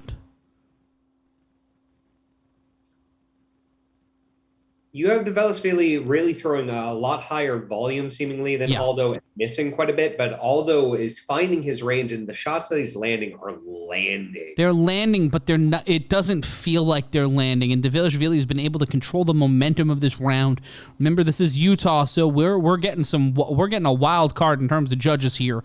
It's not Vegas. It's not Texas. It's not a normal stop. Leg kick landed by Dvalishvili. 18 seconds left to go in the round. Both fighters. Ooh, spinning back kick landed by Dvalishvili, and Aldo missing with an overhand right and a left uppercut. Knee to the body, and Aldo steps in and then almost gets run up and done up by Dvalishvili. But we will go to round number 2 in the bantamweight division in the co-main event of UFC 278. I'm Matt Ryan, joined by Brendan Sokler, the Texarcist, joining us long time. A conversation in the chat about how old Jose Aldo is. Stephen Kelleher says he's 62. Aldo, according to Amir 1B, is either 51 or possibly 60. Trigger D says Aldo is at least 67 years old. On the inside. Dvalishvili looks like he's offended that Aldo is fighting him to a certain degree. That's fair. Yeah. Just like a lot of raw 66 monsters have been consumed type energy. Are you saying he's some sort of Pokemon? Yes. Okay. Jose Aldo is a Pokemon. If anybody wants to draw that, please do. Please draw that. And we're getting ready for round 2. Cheers, everybody. And we rock, we roll. Both Dvalishvili will be the first to step into the center of the octagon. Aldo and him will slap hands, and we will get round number 2 started. -110, -120. Dvalishvili, the -120 favorite. Aldo at -110. A good round, a 10-9 round in my opinion for Merab. Aldo can still go, but this is anyone's fight, but because you still got 2 rounds. Conor McGregor watching the card tonight. Ooh, and eating a right hand was Aldo after trying to throw a right leg kick. Dvalishvili push kick to the stomach and then going for that leg kick, chopping down that lead leg. Kicked the inside of the thigh, throwing a left jab, eating a left jab. Trying to create... gets inside, trying to go for the takedown, presses Aldo against the fence. And Brendan, what were you going to say? I was going to say, in the last couple Jose Aldo fights, the signature leg kicks that he was so known for seemingly aren't getting used as much. And when you have a guy as fast as Dvalishvili, like, it is an important factor that you should be putting into your offense. I'd really like to see Aldo throw out some more volume in terms of his strikes, because right now he's getting worked over. Yeah, and Aldo 4 for 4 on takedown defense so far. Jeffrey James is a viewer of the MMA holes. Good for you. I'm glad you're watching us and not them. Flying Brian was better. Well, I'm here now. So If you liked Brian, I'm sorry. It's been 3 years, so you've missed a lot. So if this is the first time you're watching our channel in 3 years, Welcome sorry back. there, Jeffrey. Yeah, welcome back. And maybe fuck you. I'm not sure. 3:12 left to go in the round. Dvalishvili just trying to knee the left leg of Jose Aldo. He's trying to kick the knee out of his knee. With this, and Aldo looks bored with it. Aldo just kind of like, he just threw up the what the fuck am I doing here? Aldo is just, Dvalishvili's attempts are stalled like a 66 Cadillac on a hot day in LA. It is not going well for him. He'll break it off and go to the center of the octagon. 2:41 left to go in the round. Aldo now controlling the center. Ooh. And Aldo almost landing that head kick, bouncing Dvalishvili off the fence. Aldo missing with the overhand right, steps inside another takedown attempt from Dvalishvili, and Jose Aldo again stopping him and stifling him, unlike the daughter on Wait Till Your Father Gets Home. Listen, Matt, I was about to say before Aldo unleashed some of those strikes, he's proven that Dvalishvili does not have a takedown for him, that the up against the cage stuff is just not going to quite work against him. But if he doesn't start throwing volume, we're over halfway through this fight, and I still have it for Merab right now because of lack of aggression from Aldo. Shoulder strikes, though, from Dvalishvili. He throws a motherfucker of a left hand, though, does Aldo. Right hand thrown by Dvalishvili. 1:41 left to go. And output's going to be a concern here. As Brendan said, we are in Salt Lake City. We are in Utah. I don't know much of MMA going on in Utah, especially for the UFC. Shoulder strike again from Dvalishvili. Trying to punch around the head of Dvalishvili is Aldo. Needed a thigh that time by Dvalishvili, who is pressing his shoulders and his neck, much like we saw in the last fight between Pudilova and Wu. And now trying to utilize that same playbook as Dvalishvili to get the takedown. Trying to drive the shoulder into the jaw of Aldo as Dvalishvili. 1:02 left to go. Aldo will break out of it. Both will step into the center of the octagon. Left, right, thrown. And Aldo with both fighters slip. Aldo had the takedown for a second, but he got right back up. He didn't want to stay on the ground. He didn't want to play fuck around and find out. So with 47 seconds left to go, both fighters standing in the center of the octagon. Left hand thrown 2 times by Aldo. One to the body, one to the head. The body shot landing. The head shot not so much. Leg kick landed. I mean, Matt, when you have a veteran like Aldo connecting with his shots seemingly quite a bit more, but you have more octagon aggressions coming out of Merab, who do you give that to in terms of advantage? Well, for me, it's about who's controlled the rhythm of this fight, and it feels like such a toss-up. Because you don't. Spinning back fist that time landed by Dvalishvili. 9 seconds left to go. And another takedown attempt. Feels like the 7th or 8th across 2 rounds. Knees to the thigh. And we will go to the 3rd round here. The longest fight of the main card by a significant amount. Yes. We will see the 3rd round for the first time on pay-per-view this evening. If you're just joining us, I'm Matt Ryan. That man eating deviled eggs is Brendan Sokler. Stephanie Sotili on the other side of the metaphorical glass. Be sure to follow, like, and subscribe to Combat Culture if you have not yet. And if you want to give us some... Straight cash, homie. One more time, if you want to give us some... Straight cash, homie. You can do that by going to the Super Chat. And let's take a look at the chat. Gavin Ruda, can someone just get dropped already? Yeah. It's like, come on, I want to go to the box factory. It's that level of energy. I respect it. John Bruce, hopefully Brendan by Nate Diaz. Oh, that's just mean. That's just mean, John. Why do you want that? Taking a look at the poll, speaking of mean. 45-55 for Brendan so far. Yeah. So Brendan losing to a dog beating a dog by 10%. Brendan beats dogs. Brendan beating a dog. Someone will fucking clip that. Well, you said it again. Oh, no. And here we go. The 3rd round of this fight is brought to you by my inability to communicate my needs. Standing in the center of the octagon are Aldo and Dvalishvili. They give each other a hug. The live betting right now, Aldo plus 210, Dvalishvili minus 295. Bless you. And if you bet on Aldo at the minus because of the live betting, 4:38 left to go in the round. Both fighters standing in the center of the octagon. Now pressing up against the fence. Aldo gets caught but will walk away. Aldo, head kick by Dvalishvili. Aldo stepping around, traipsing around. Kick missed and a punch missed by Dvalishvili. Circling around are both fighters. 4:14 left to go in round number 3 of 3 in the UFC bantamweight division. We have 2 more fights for you here tonight at 11:20 on a Saturday. And you know what? Kind of love it. Aldo missing with the shot, but gets away from Dvalishvili. Looking to make something happen here. Overhand right missed by the Cerro Longo trainee.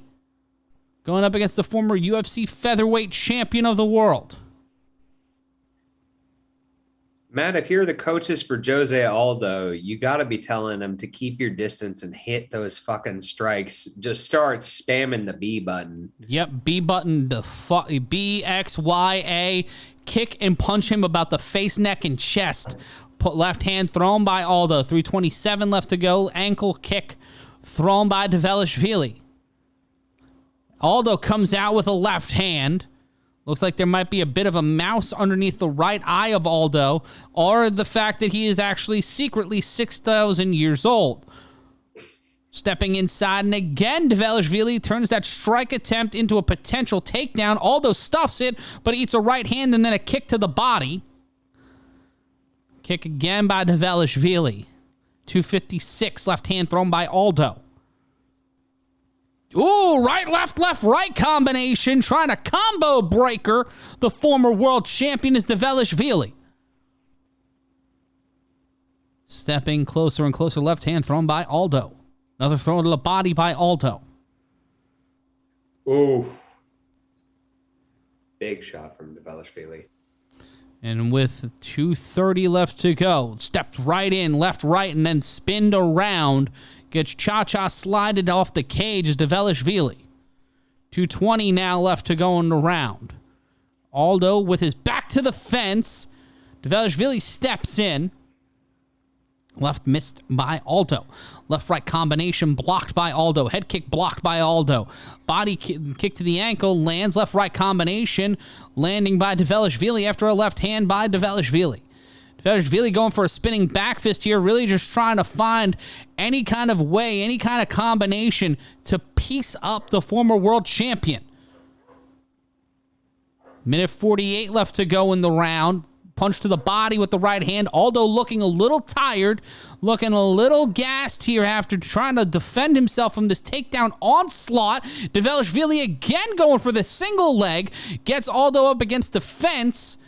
And you know what? For the judges, this might make Dvalishvili look like the more active fighter, but Aldo has stopped 12 of 12 takedowns. He is 100% on takedown defense, Brendan, and that is a great defense, stat. Matt, beyond even the takedowns, you saw a sequence of strikes that Dvalishvili threw at him, and he honestly looked like he was John Wicking his way through it, but he has not shown the type of aggression that makes me think he's got this in the bag.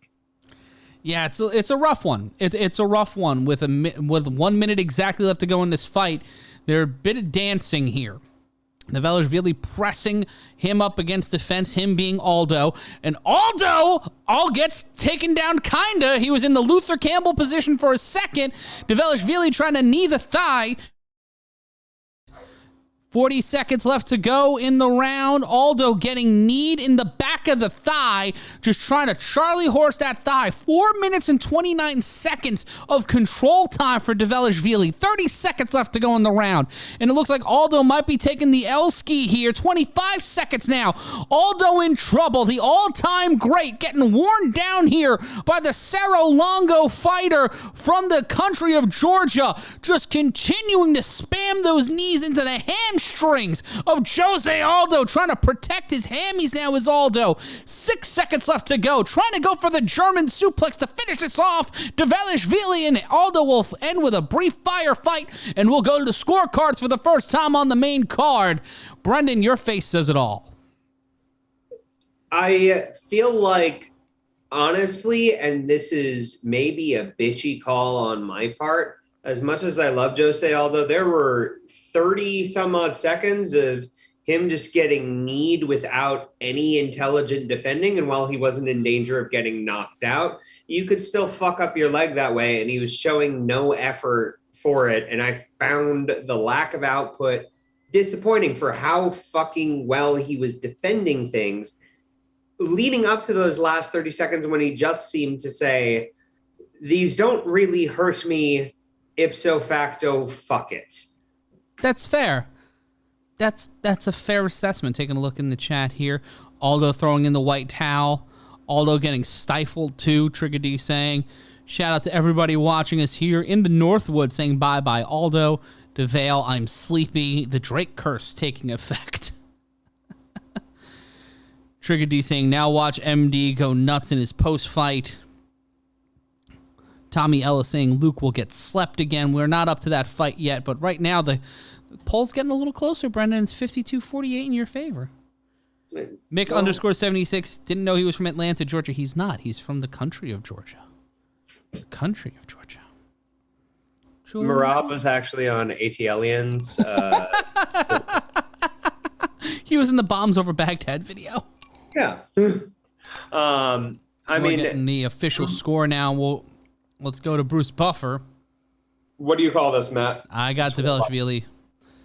I got him 30-27, and Vili. I don't like it. 29-28, 29-28, 30-27. Dvalishvili getting the unanimous decision win. Aldo disgusted. I don't know who that human being is in that outfit. And Aldo dejected on the canvas. Dvalishvili going immediately to him.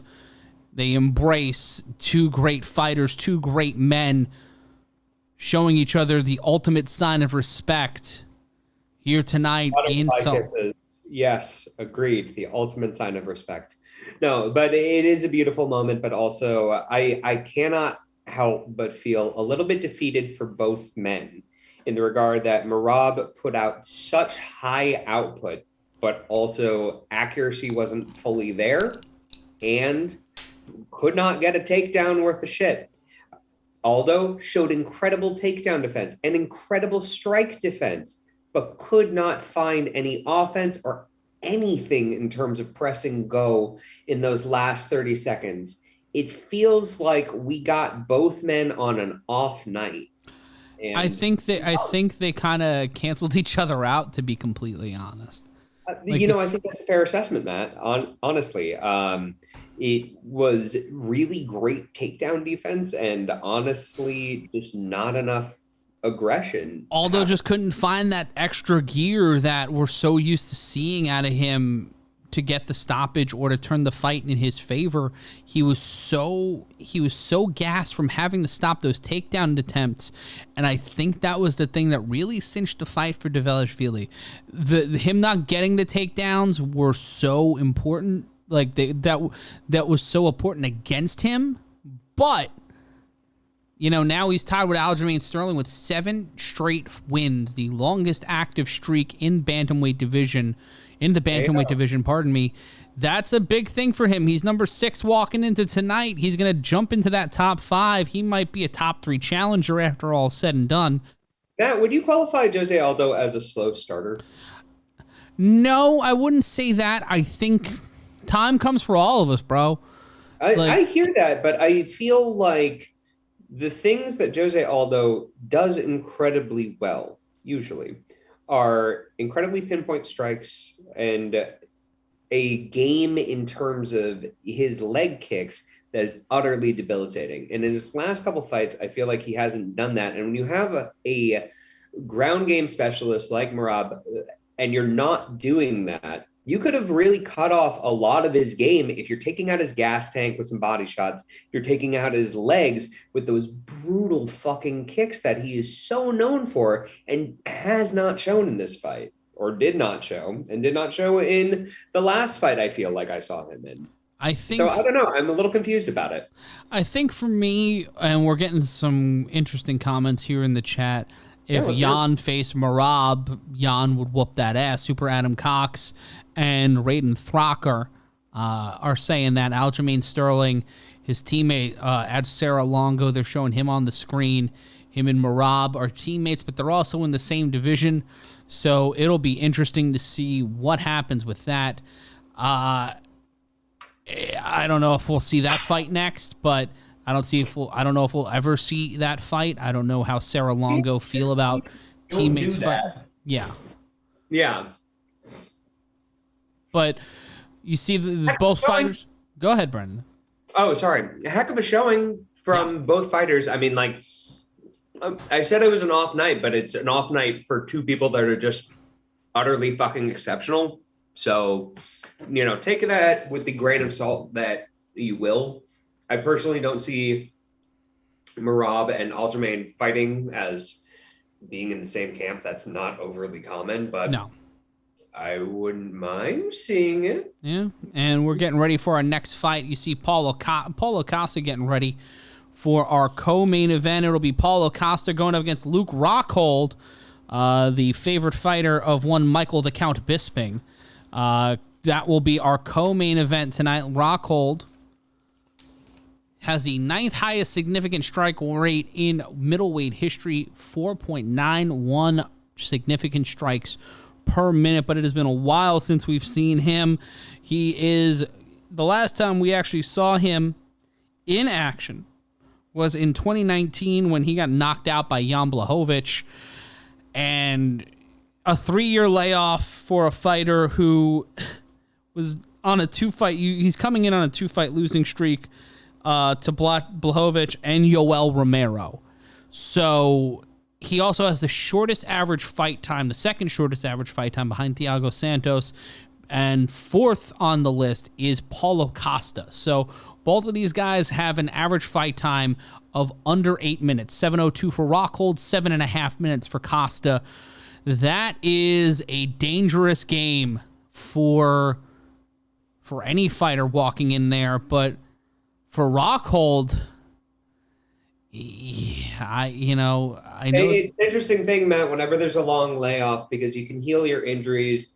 You can be employing new techniques that might make you more dynamic that your opponents have yet to see. However, nothing replaces in Octagon time in terms of how you can train for this. It's a different animal than just training in the gym.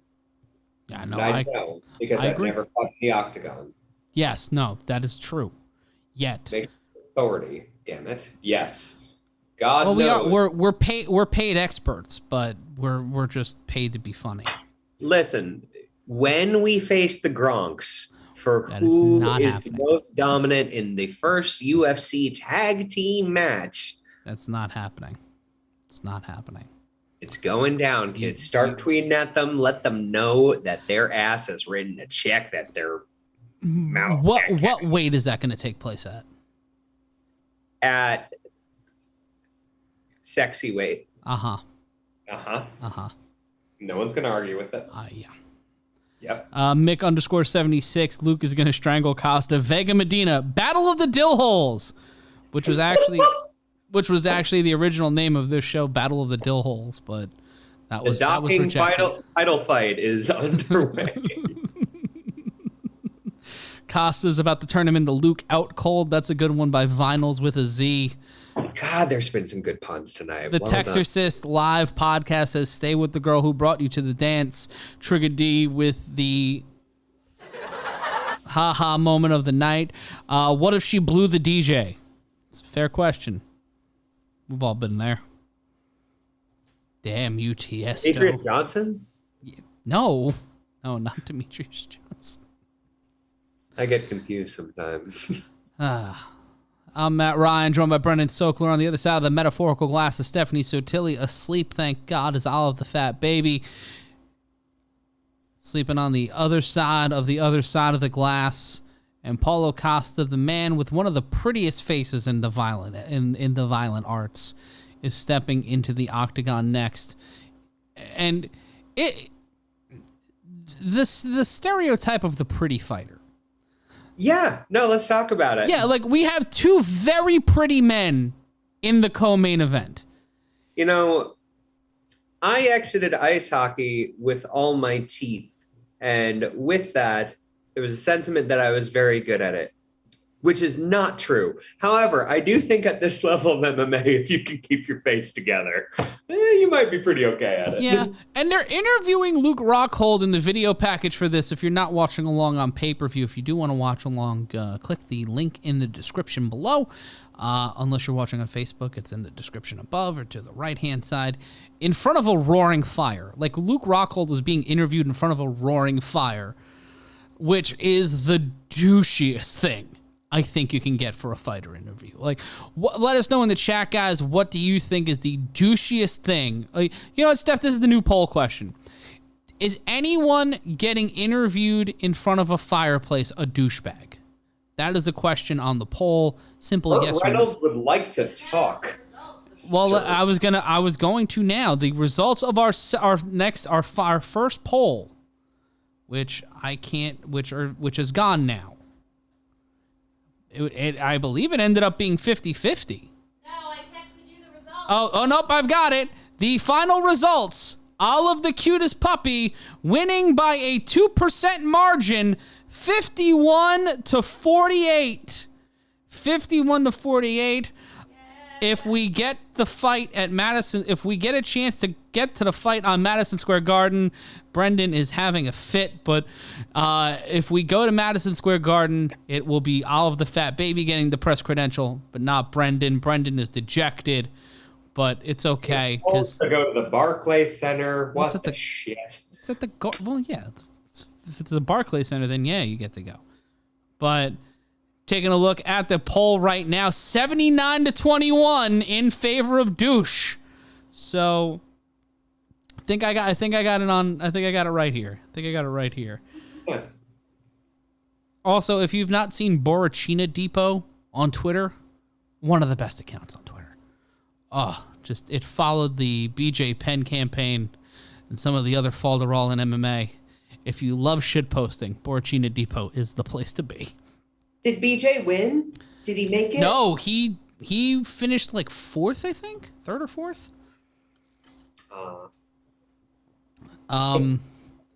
Antonio Inoki, obviously the first mixed martial artist to ever hold political office. But we've got another. Straight cash, homie. One more time. Straight cash, homie. Raiden Thacker. Straight cash, homie. Donating $2.99 to the cause is Luke Rockhold. Straight cash, homie. Walking into the Octagon for the first time in Venom gear. And Paulo Costa making his walk to the Octagon now, Brendan. Looking like a young Lou Diamond Phillips. Looking like a yoked Lou Diamond Phillips. Yeah. His hands could be described as La Bambas. Well, he's trying to be one of the young guns in the UFC. And maybe Young Guns Part 2. Emilio! That's mainly because I've been watching Spin City lately. Yeah. That's good, as it were. But looking at these two fighters walking into the Octagon, Rockhold looks confident, but Costa feels comfortable. Like, yes. I think this is not going to be a fun time for Luke Rockhold fans. What the fuck is her name? Demi Lovato fans, this might be a good time though. Oh yeah. Because Demi Lovato and Luke Rockhold dated for a moderate amount of time. Shout out to Toker. Also, bad time for Wilmer Valderrama. You know, anyone who dated Demi Lovato seemingly having a bad run this week. Oof. No mas. No mas para ti. Thank you, Himus Gaming Channel. Love the play-by-play. Thanks. Well, we love you joining us. Thank you so much for joining us. Let your friends know that it's co-main event time. Share the link on social media. Give us a follow on Twitter at Matt Ryan Yells, at Brendan Sokler, at Steph Sotilli. You can also follow MMA Mania and Bloody Elbow. All those links are in the description below. Castellana by KO is according to Trigger D. Shout out to Toker88. He's a long time. Hey, yo to you, my friend. Mick _76. You think Dana injected Costa himself to shut Rockhold's mouth? Jesus, bro. Taking a look at the tail of the tape for our co-main event. Luke Rockhold, 37, 6'3", 185.5 pounds. And Rockhold with the height and reach advantage, both walking in at 185 pounds. Costa walking in at 6'1" with a 72-inch reach, 77-inch reach for the taller fighter, Rockhold, which is going to play into this a lot. A lot of people are talking about the glass chin of Rockhold. He has been dropped in his last couple of fights. He has not fought since 2019. He's had time to recover. And, a thing that I think might be an interesting factor in this is just the diversity of strikes that Luke Rockhold brings. With the way that Costa's stance usually is, I feel like he leaves himself open to body shots. And we've seen Rockhold really wreck some shop with really hard liver kicks and things of that nature. I'm going to be interested to see how this first round goes, Matt. Yeah, if we make it out of the first 5 minutes, that's a huge plus for Rockhold, in my opinion. I'd say so, because God knows that Costa hasn't gone into too many of the later rounds. I mean, both have an incredible finishing rate within a very short amount of time. So later this fight goes, the more I lean towards Rockhold, but he also might get a shit wrecked in the first round. Yeah, that is entirely possible. That is entirely possible. Rockhold, Costa is the minus 345 favorite according to DraftKings. That's a rough line. Yeah. And it's not like Rockhold looks like the epitome of confidence right now. The Matt Carmen saying this UFC has been unremarkable so far, so hope the last two have some aggression. I'd say the first two fights were great. The third fight, if you don't like defense, that is not the fight for you. But we had a first round and the second round finish in the first two fights, so not bad. Yeah. Put some respect on its name, come on. All right, Matt. Let's saddle up for this. It's Costa. It's Rockhold. Round number 1 starts. Costa runs right into the middle of the octagon. Rockhold, the more tentative fighter. He's on his bicycle. Will hop back and forth. Step kick. Ooh, Rockhold gets caught with a left hand. Kind of collide into each other. The left leg of Rockhold heavily taped from the ankle up to just below the knee. Rockhold being aggressive now, steps inside, using that left leg, going for a takedown. Is Costa lighting Rockhold up. He is trying to drive him in there.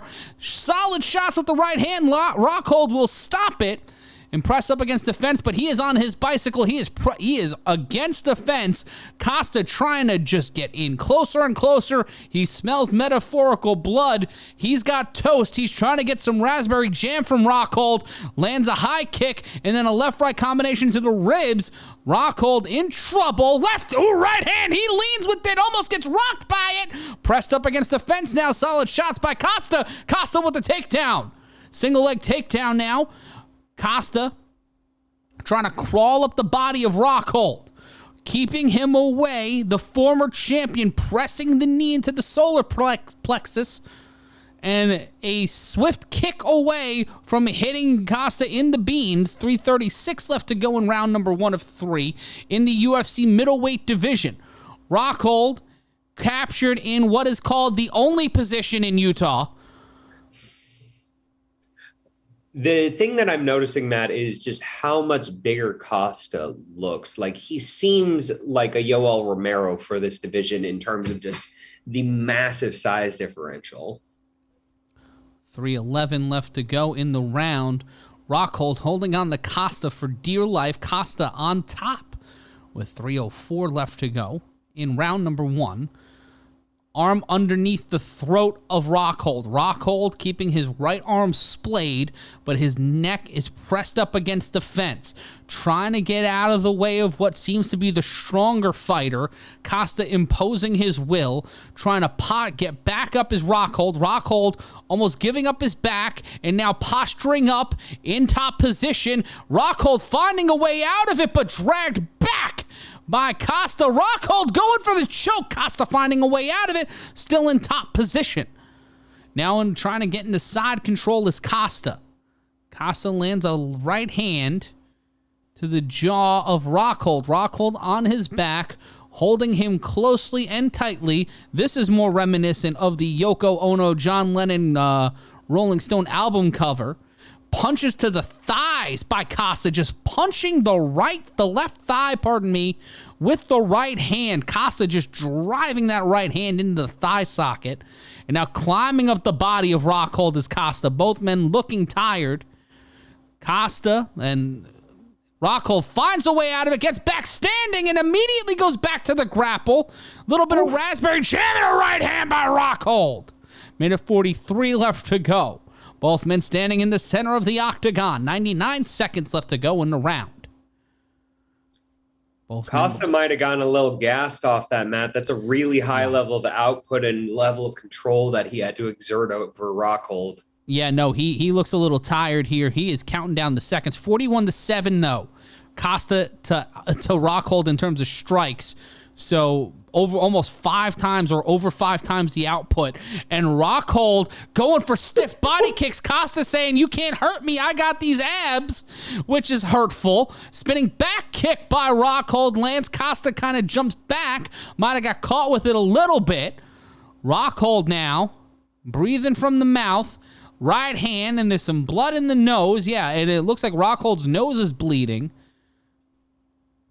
So he is breathing heavy through the mouth. Knee to the inner thigh by Costa.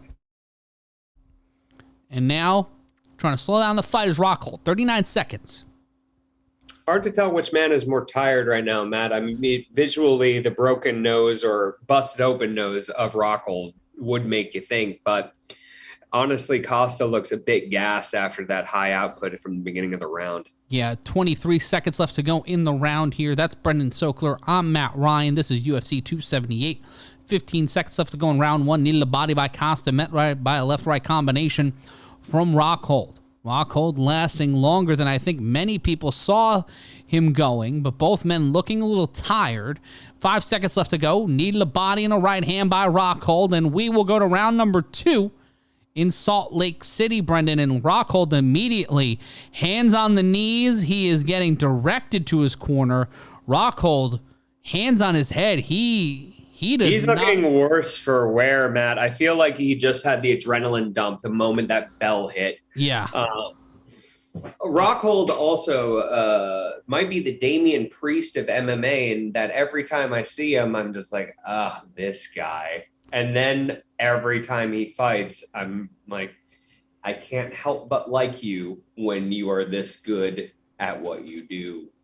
Rockhold standing in the corner, getting iced down, getting instructions from his corner. We'll take a look at some of the replays here. And then that takedown attempt by Rockhold immediately ate 4 punches to the face. Just shots to the jaw. Rockhold standing up. Any questions about a glass jaw right now seemingly have been answered for me in terms of Rockhold. Sean Bowser in the chat saying, inflation hurting Costa's gas tank. You get that. You get the laugh. You get the laugh. And Rockhold covered in blood. Rockhold immediately stepping in. That one's a little too long. But we start round number 2 in Salt Lake City, and Rockhold lands a left hook, and it caught Costa. Costa now eating another left hand from the former champion. Body kick, and Rockhold staggers for a second after a left hand. It looked like he got disconnected from his AOL service, but now Rockhold taking the back of Costa. Costa just trying to muscle himself back up, and he takes the back, and now switches around, both men standing pressed up against the fence, and now in a variation of a Northern Lights suplex, Costa in control, right uppercut, now pressing Rockhold up against the fence. A 9.5-week stance from both fighters. They'll break up and they'll circle around the octagon. 4:10 left to go in round number 2. Right hand evaded by Rockhold. Now left hand by Costa. Rockhold will lean with it and then bounce right back. Rockhold looking a little tired here, little more labored in the output. A right hand by Costa. Rockhold answers with a right hand of his own, but he is starting to look like he has been in a 45-minute war. He looks like Hagler and Hearns at the end of their fight. It is not looking good for the former champion. 3:36 left to go. Feigning the left leg kick is Rockhold. Spinning back kick landed by the former champion, though. Right into Costa's beautiful abs. Body kick, And then a spinning kick to the abdomen, right to the rib cage by Rockhold. He is trying to unleash the bag of tricks here. Evades a left hand and throws a left of his own that lands. 3:13 left to go in the round. Rockhold keeping his hands down, which is a very dumb thing to do with a man with a right hand like Paulo Costa's. But what did I tell you, Matt, about him executing kicks to the body? He's trying to get Costa to be throwing and overextending himself so he can be throwing more of those kicks. Yeah, that's not wrong. And we got 247. Costa misses evades a right hand thrown from hell by Rockhold. Once again, Mike Beltran, your referee. 2:37 left to go. Body kick landed by Rockhold. These kicks, Matt. Some real solid output here by Rockhold, but he's looking a little labored, breathing a little heavy here, strutting around the octagon, leaving his hands low. Body kick landed that time by Costa. Immediately going in the cover-up mode is Rockhold, bouncing against the fence. Timeout called, and we have a kick to the dick and balls. That's our first dick and ball kick of the pay-per-view. We had one in the prelims. So never has anyone been so happy to be kicked in the dick as Luke Rockhold right now to catch his breath. And we'll see the replay here. Oh, it was an eye poke. Oh, it was an eye poke. Costa eye poked by Rockhold. Maybe doing that on purpose to get a little bit of energy. And a left leg kick to the midsection. And then a head kick attempt by Rockhold. Rockhold again spamming head kicks like me in UFC 3 career mode. Minute 58 left to go in the round. Rockhold holding on to that fence for dear life. Spinning back kick to the head by Costa. Rockhold got into trouble for a second. And Rockhold clutching his abdomen, and it's over. It is over. No, timeout. No, that was official timeout. That might have been a kick to the dick and balls, and it is an official timeout. Rockhold. Let's see here again on the replay. Oh no! Oh, an uppercut. Oh, an uppercut to the cock. Jesus, Mary, mother of fuck. Oh, Jesus. Oh, buddy. Oh, Baruch Atoy Alaneyu. That is not a way you want to get your bris done. Costa is sitting down now. We are 35 seconds into this official timeout. Mike Beltran admonishing him. Rockhold trying to figure out where the fuck he is. Rockhold holding his hands up. And now he's covered in his own blood. He has wiped all of his blood on his face. I deeply love this fight. This is the second round. And now he is given 5 minutes, which is a fair amount of time if you've ever been hit in the testicles. And Costa having to stay in a neutral corner. If I'm Luke Rockhold, I take every fucking second of this. Yup. Toker 88, marbles gobbled. Gittols to smack the sack. Toker 88, rock boxer. The Rockhold bloodline ends here, according to Gavin Ruda. Luke's Coxwold. It's a good one. Y'all are on point Yeah, tonight. it's a good chat tonight. Over 800 people joining us so far. Left hand lone thrown by Costa. I'm Matt Ryan, joined alongside Brendan Sokler, Stephanie Sotilli on the other side of the metaphorical glass. Leg kick thrown by Rockhold. Rockhold covered in his own blood on his face. He smeared it on there. It is a variation of the Crimson Mask. Left hand thrown by Rockhold. Minute 19 left to go in the round. Both men standing in the center of the octagon. Spin. Ooh. Tried to Mama Sa, Mamaku saw him. Costa getting a knee, but a spinning back fist. Ooh, and both men getting a little flashy here with a minute left to go in the round. Trying to create some chaos. Leg kick thrown by Rockhold, going longer than I thought he'd go. I thought he would be cooked in the second round, but Rockhold's showing some spirit here. Oh, and a kick to the shin. Rockhold tried to jump it, tried to double dutch it. Punch to the body that time by Costa. 37 seconds left to go. There's something delightful about two dudes that are gassed then still fucking throw as hard as these dudes do. and let us know where you are watching along tonight. And if you want an update on the fights that have happened so far, shout out to Stephanie Sotilli. They're updated in the YouTube description on the Combat Culture YouTube channel. Every single fight that's happened tonight, we give you the results. If not, you can go to MMAmania.com. That's MMAmania.com. Shout out to the team over at the mothership, keeping things moving. And that'll be the end of round number 2. We will go to round number 3. Rockhold looking a lot better, Brendan, but to be completely honest, that's another round for Costa. Rockhold needing to be helped. He is being walked over to his corner, and now he will sit down, and he is being checked on by his team, and Rockhold looking tired. Costa looking a little better, but if you looked at either fighter's face walking into the third round, Rockhold looks like he has seen some shit. He looks like Martin Sheen in the third act of Apocalypse Now right now. I mean, I would say so, Matt, but honestly, I might give that round to Rockhold. There was a lot of output from him, despite the fact that he looked like he had just been put through a fucking cheese grater. The amount of output on the kicks and the accuracy of the strikes, seemingly after Costa had dumped a lot of his energy in round 1, I might give it to him. This is a 1-1 for me right now. Really? I have it 2-0 for Costa, but I can see what you're saying. Shout out to William in Buckhead. Shout out to everybody watching us in Georgia. We got Vega, Matt, and Gitos from Michigan. We got Big Al from New York, Etcetera's Gaming in Seattle. Wherever you are, wherever you're from, we're so glad you're spending your Saturday night with us on Combat Culture. It is round number 3, brought to you by the fact that you should give us money in the Super Chat. Straight cash, homie. 4:49 left to go. Costa is a minus 1,000 favorite. Rockhold, a plus 500 underdog. And with a left hand like that from Costa, I can see why. Costa now. Oh, spinning back kick. Rockhold gets Costa down. Rockhold can try to finish this one with a knockdown. He caught him on the back foot, caught him slipping, but not like a hoo-hoo, getting out of there. Costa, much like Biggie when confronted by a member of the New York Knicks that he was fucking around with, the girlfriend of, he finds a way out of it, puts on the ski mask, and keeps on fighting.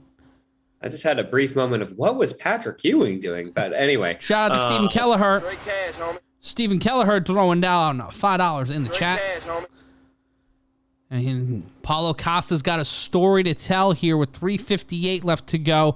The man that is just keeping Luke Rockhold cowering in the corner. Not cowering, but in a weird defensive position. And a shout out to Matt Carmen Straight cash, homie. throwing down $20. Straight cash, homie. Sonic Squad and other friends is watching the fight from my mom's bed, which is weird because she's been dead for 3 years.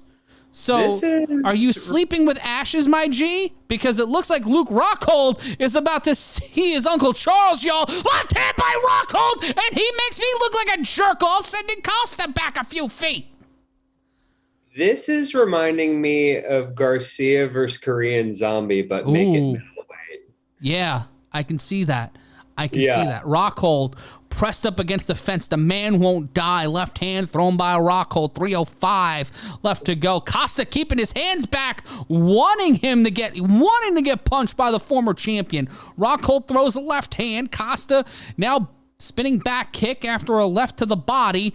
Rockhold with his hands down, goes for the takedown, smothered, covered, and stuffed like a pepper at the Waffle House. Now into side control. Costa inside control. There's some raspberry jam on the mat, and now just pie facing. Rockhold is Costa. Incredible, Matt. The takedown stuffage from Costa on that. And also the slippery nature of Rockhold just acting like he was deader than dead and going in for that double leg. I love this fight. This is excellent. And a shout out to Mick_76. Costa pulling out the old Bo Galata.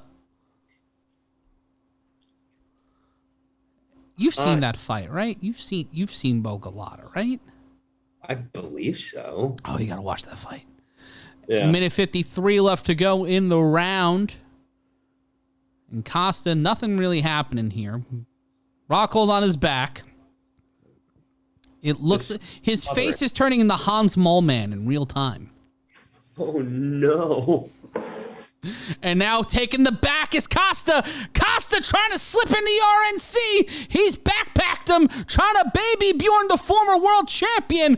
Rockhold trying to fight out of it. 1:25 left to go. Rockhold trying to go the distance for the first time in what feels like a millennium. And now just... Dripping. Yeah, Dripping. he is the big spoon to Paulo Costa's little spoon right now, holding him close, holding him tight, trying to squeeze the life out of him. Rockhold. Inverse, Matt. We got Costa in the big spoon position. Yes, he's the big spoon. Rockhold's the little spoon. Just to be technical about Yes. it with our listening audience. Well, yes, of course. Costa holding on to Rockhold for dear life, like a child not wanting to go to their first day of kindergarten, or it's on a really aggressive piggyback. And Costa again just trying to pull for the choke, trying to get that arm underneath, but Rockhold keeping his right arm up, avoiding getting pulled in by his opponent. Now trying to go for the RNC. And now 25 seconds left to go in our co-main event. Up next, our main event. It's going to be Usman versus Edwards. And now trying to posture up Rockhold, nuzzling Costa.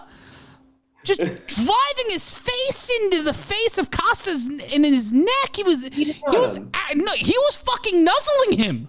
Yes, to get his blood all over him and make him squirm. It was real weird. And that will be the end of this one. Rockhold will go to the scorecards. Luke Rockhold looks like he went through a war. Paulo Costa now covered in Luke Rockhold's blood. What the fuck was that? Delicious is what it was, Matt.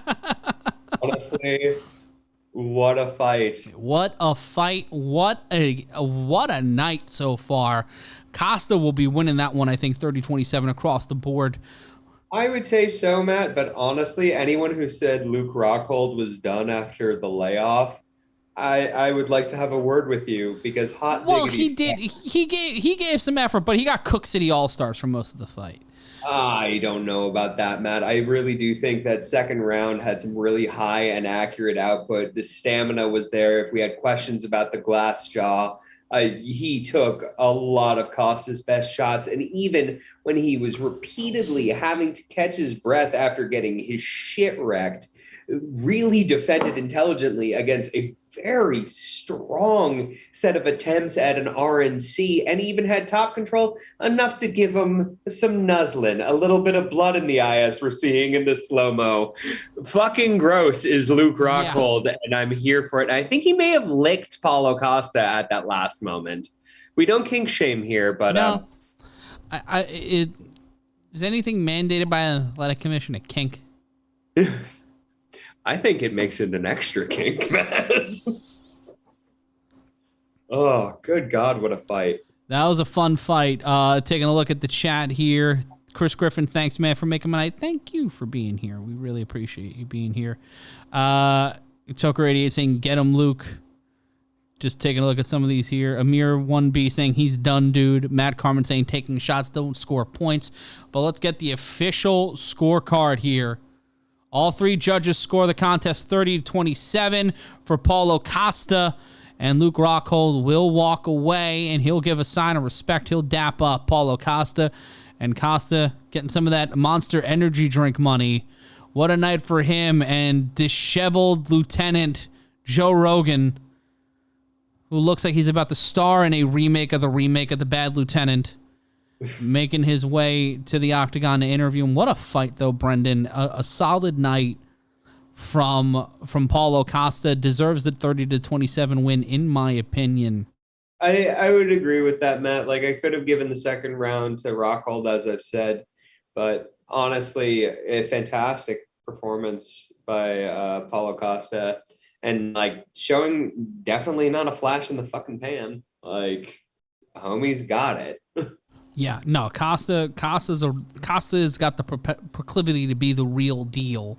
He's your winner by unanimous decision. I don't think this is the end of Luke Rockhold. I think he's stayed in execution. Yeah.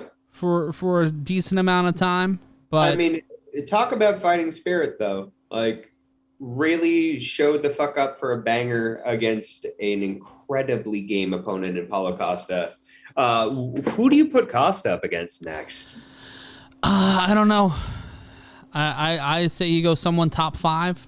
I don't know where to go in the top 5, but for me, I don't know if it's a title fight, but because I want him to have one more before a title fight, I think. Because that Izzy fight, I don't think anyone's ready for Izzy, but I do think that if you give Paulo Costa one more fight, he's going to be a lot closer to ready than anyone else in the division. Toker88 asking the hard questions. What is up with Joe's tired public defender look lately? Contractual requirements? That's what it is. That's it. Toker88 wins the game. He won the comedy pyramid. And now Luke Rockhold being interviewed by Joe Rogan. Ooh, it looks like Rockhold. He looks hurt. I would not be shocked if Rockhold broke a rib at some point in this. He is looking frustrated, sad, angry. His first UFC fight since July 6th, 2019. This is the first time on the show we have ever called a Luke Rockhold fight in the 3 years that I've taken over the show here on Combat Culture. Rockhold he's saying thank you. He's taken his gloves off. He doesn't have his gloves on. I think his hand. I think he might have broke his hand. Oh no, yeah, he's got his gloves in his hand. I think. You think he might retire, Matt? Yeah, I think the time has come for Luke Rockhold, and going out on your sword, an impressive performance, a guy who gave it all in his last fight, despite taking the loss. And he gives Joe Rogan a big kiss and a hug, gets blood all over him, pats his head. Luke Rockhold, and this is the thing, the UFC, a lot of these guys, the retirement has come, and Luke Rockhold stepping to the center of the octagon. He does not put his gloves in the octagon. He does not put them on the floor, but it could be the end. Could be the end of him as a fighter in the UFC. I hope it's not, Matt. Yeah, I hate when that happens. I honestly despise that. Well, after a 3-year layoff, the type of showing that he gave, and I came in dunking on Luke Rockhold as I am wont to do, but after showing like that against a beast like Paulo Costa, I think he has a lot more in the tank, and I hope to see him come back. And to finish our poll, hell of a career. Hell of a run for Paulo Costa. Taking a look here at the poll, final score. Thank you to everybody who voted. 59% interview in front of a fireplace. Is it douchey or not douchey? 59% say douchey. 40% say not douchey. Bless everyone who voted. Stanley Franklin saying Rogan puts up with DC's nonsense cage side. I don't hate DC. Like of all the people in UFC commentary, he's not the one I dislike the most. Kamaru Usman getting ready for he's the third most title fight wins in UFC welterweight history with 5 defenses, winning the title. Dangerous man, but he's about to play a dangerous game in Leon Edwards. He's gotten wins over Nate Diaz, Rafael Dos Anjos, and Donald Cerrone. This one's going to be a big money fight. This one is going to be a big money main event. Leon Edwards lost to Kamaru Usman the first time these two fought many moons ago. Both fighters have evolved since then. Usman's become one of the most elite fighters in all of mixed martial arts.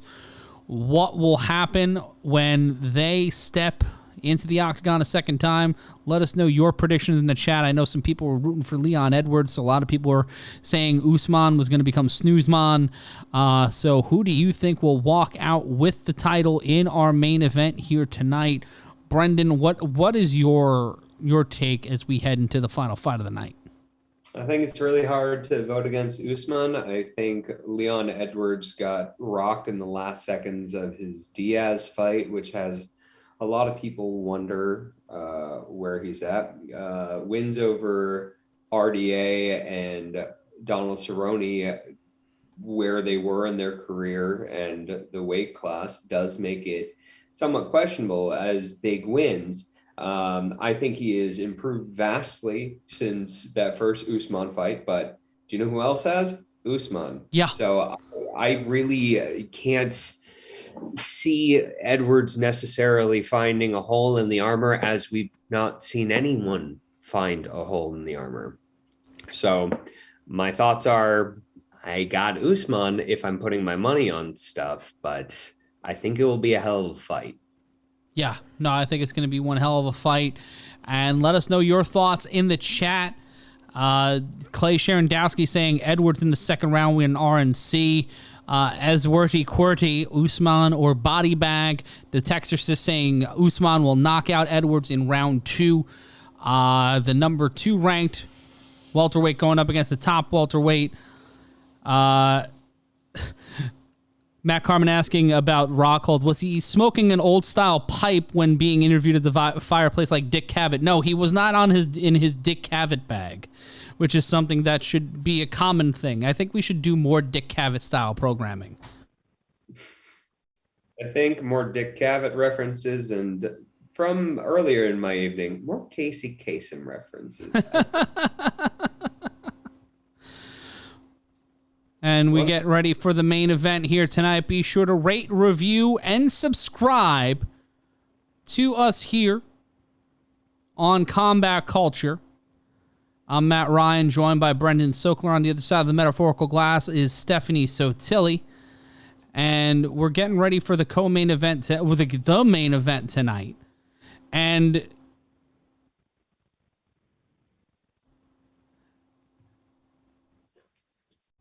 you know, there's been someone that we haven't seen on the show in a while, Brendan. There's been a person we haven't seen on the show for a while. Matt, I heard the pause. Yep. It was a weighty pause. And don't tell me. Yes. Welcome back for the first time in quite some time. You know him. You loathe him. It's Dan A. White. Hi, Dan.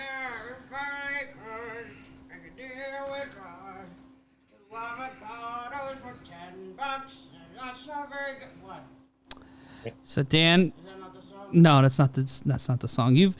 Since we've last seen you, a lot has happened, and you have a new project you're working on. Yeah, very proud. Can you pick up my legs, please? Yes. I'm paralyzed now. Really? All puppets are paralyzed. That's fair. You're a puppet. That's why. Handlers. Yes. My handlers are here. Ah, yes. She has nice chest. Jesus, dude. That's not why she got the job. No, she's very talented. So Dan, you have a new project you're working on. You look so scared. Why are you scared of me? You're very close to me. Don't. I'm really good to see my beautiful face. Yeah. So what do you got going on, Dan? I have been very busy. And as you know, you put that fucking camera back up. I want to see my face. Look at my face. I'm going to stare at myself in the camera. As you've heard, Sesame Street has been taken off of HBO. Altogether, these puppets need a new home. Puppet shows have absolutely been destroyed because of money and all the things that go on. So, it's become so corrupt, and I'm going to give them an opportunity. I'm going to give them a new platform. They eat what they kill. They get a percentage of every stream. Brand new hands up their ass every season. But I've heard about this, Dan. And I've heard that you, much like someone you may or may not share a resemblance to, will not pay them fairly for the work that they do. Oh yeah? Where'd you hear that? You know, you're a fucking piece of shit journalist. What you're telling me is some scumbag PBS media guys out there took my words out of context and wrote stories about it. Oh, Dan's a drug. Dan thinks Kermit did 9/11. Dan was really a Moses puppet with a bad haircut. Get the fuck out of here. Look. I'm just sticking to the facts here. Are you going to pay the puppets? Are you going to pay the Muppets fairly? Yeah, fuck you. I don't need lies perpetrated by a piece of shit like you. What are you gonna say next? That I threatened Gonzo with a seam ripper in his dressing room? Look, his chickens came onto me. Okay? Look, some chicks prefer smaller noses to big ones. Huh? You good? You know the size of the boat with the motion of the ocean? Dan, do you have Dan, thanks. You know what I mean? Dan, yeah. No, we do you have any appreciate. predictions? Read the fight or anything that has to do with the fight, Dan? Dan, thank you so much. We got to get ready for the main event. We got to get. If I could redo Thanks, Dan. Dan, two avocados, that's not very good. Dan didn't give us any insights. Just nope. hands up butts. That was. I hate that puppet. Yeah, God, the worst. It's time for the main event. Dana White, much like the person he's not totally not based on at all, an asshole. Just a gigantic, flaming, fucking asshole. But it is time for the main event, Brendan, and that puppet's going to be the death of me one day. Like, that puppet's going to kill me. Oh, I know. That puppet's going to be the death of me. Listen, if you haven't emailed me in like 48 hours, I have an automatic thing that goes to the police. And it says, this was Dan, and if not tangentially, Kamaru Usman having murdered Leon Edwards. It could be a blast zone. We don't know. We haven't seen the fight yet. But them's my predictions. Leon Edwards walking to the Octagon. Brendan getting ready for our main event here tonight. Thank you, everybody, for leaning and rocking with us on a card that, it's one of those things where the cards where you think they're going to underperform really come through for you. They really find a way to come through for you, and I think that's tonight. Thank you to everybody joining us, whether you're listening, watching, and just seeing a replay of the nuzzle. Just, ugh. Like, it's We're just... going to call that the blood cuddle from now on. Yeah, the blood cuddle. Hit him with the blood cuddle. 10 straight wins for Leon Edwards walking into tonight. The last loss was to Kamaru Usman in 2015. Third fastest knockout in welterweight history. 8 seconds against Barnazaki. And 6 wins, Brendan, by knockout. He's a bad man. Do not get me wrong about the fact that I say I have a hard time seeing him win. I can see him win over most people. Kamaru Usman is not most people. He is not most people. He is not an average man nor an average bear. And we are 25 minutes or so away from seeing which one of these guys is going to walk out with the hardware. And it'll be real interesting. The UFC big bet down in the corner says if you put $40,000 down, you could get $164,000. Did you put down $40,000 on Leon Edwards? I just want to know. Brendan, if I had $40,000, do you think that I would be asking all of you right now to go to CatalystWrestling.com and buy tickets for State of Mind featuring Jack Evans, Vanilla Vargas from AAA, and dozens of more stars. Tickets starting at $25 online, but if you buy tickets in the next 2 hours, you get 30% off because we love you. And you can go to CatalystWrestling.com or tinyurl.com/stateofmindnyc. That's tinyurl.com/stateofmindnyc for Catalyst Wrestling's return to Brooklyn and Shiloh's Greenwood, 740 5th Avenue in Brooklyn, New York. For more information, go to tinyurl.com/stateofmindnyc for a special afternoon show. Come get drunk with us and have some fucking tacos. And now walking out is one of the baddest motherfuckers on the planet, and that is Kamaru Usman. Anthony Pizzo saying Usman finishes Rocky. Matt, Mud Danger. Matt does look like he loves some deviled eggs. No, I fucking hate deviled eggs. Sonic Squad, another friend, says, Matt, you can nuzzle deviled eggs off of Brendan's face. Ugh. No offense, buddy. But here, Matt. Come on. Come get the blood cuddle. I'm glad I was the only thing on camera at that moment, because do what you just did again. Come get the blood cuddle. You pay taxes. Yeah. It's just...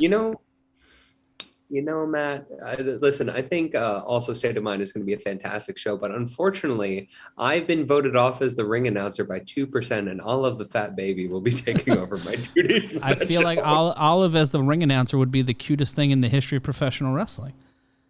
I think I'm here for that. I mean, it's like WLC, but then Olive the Fat Baby.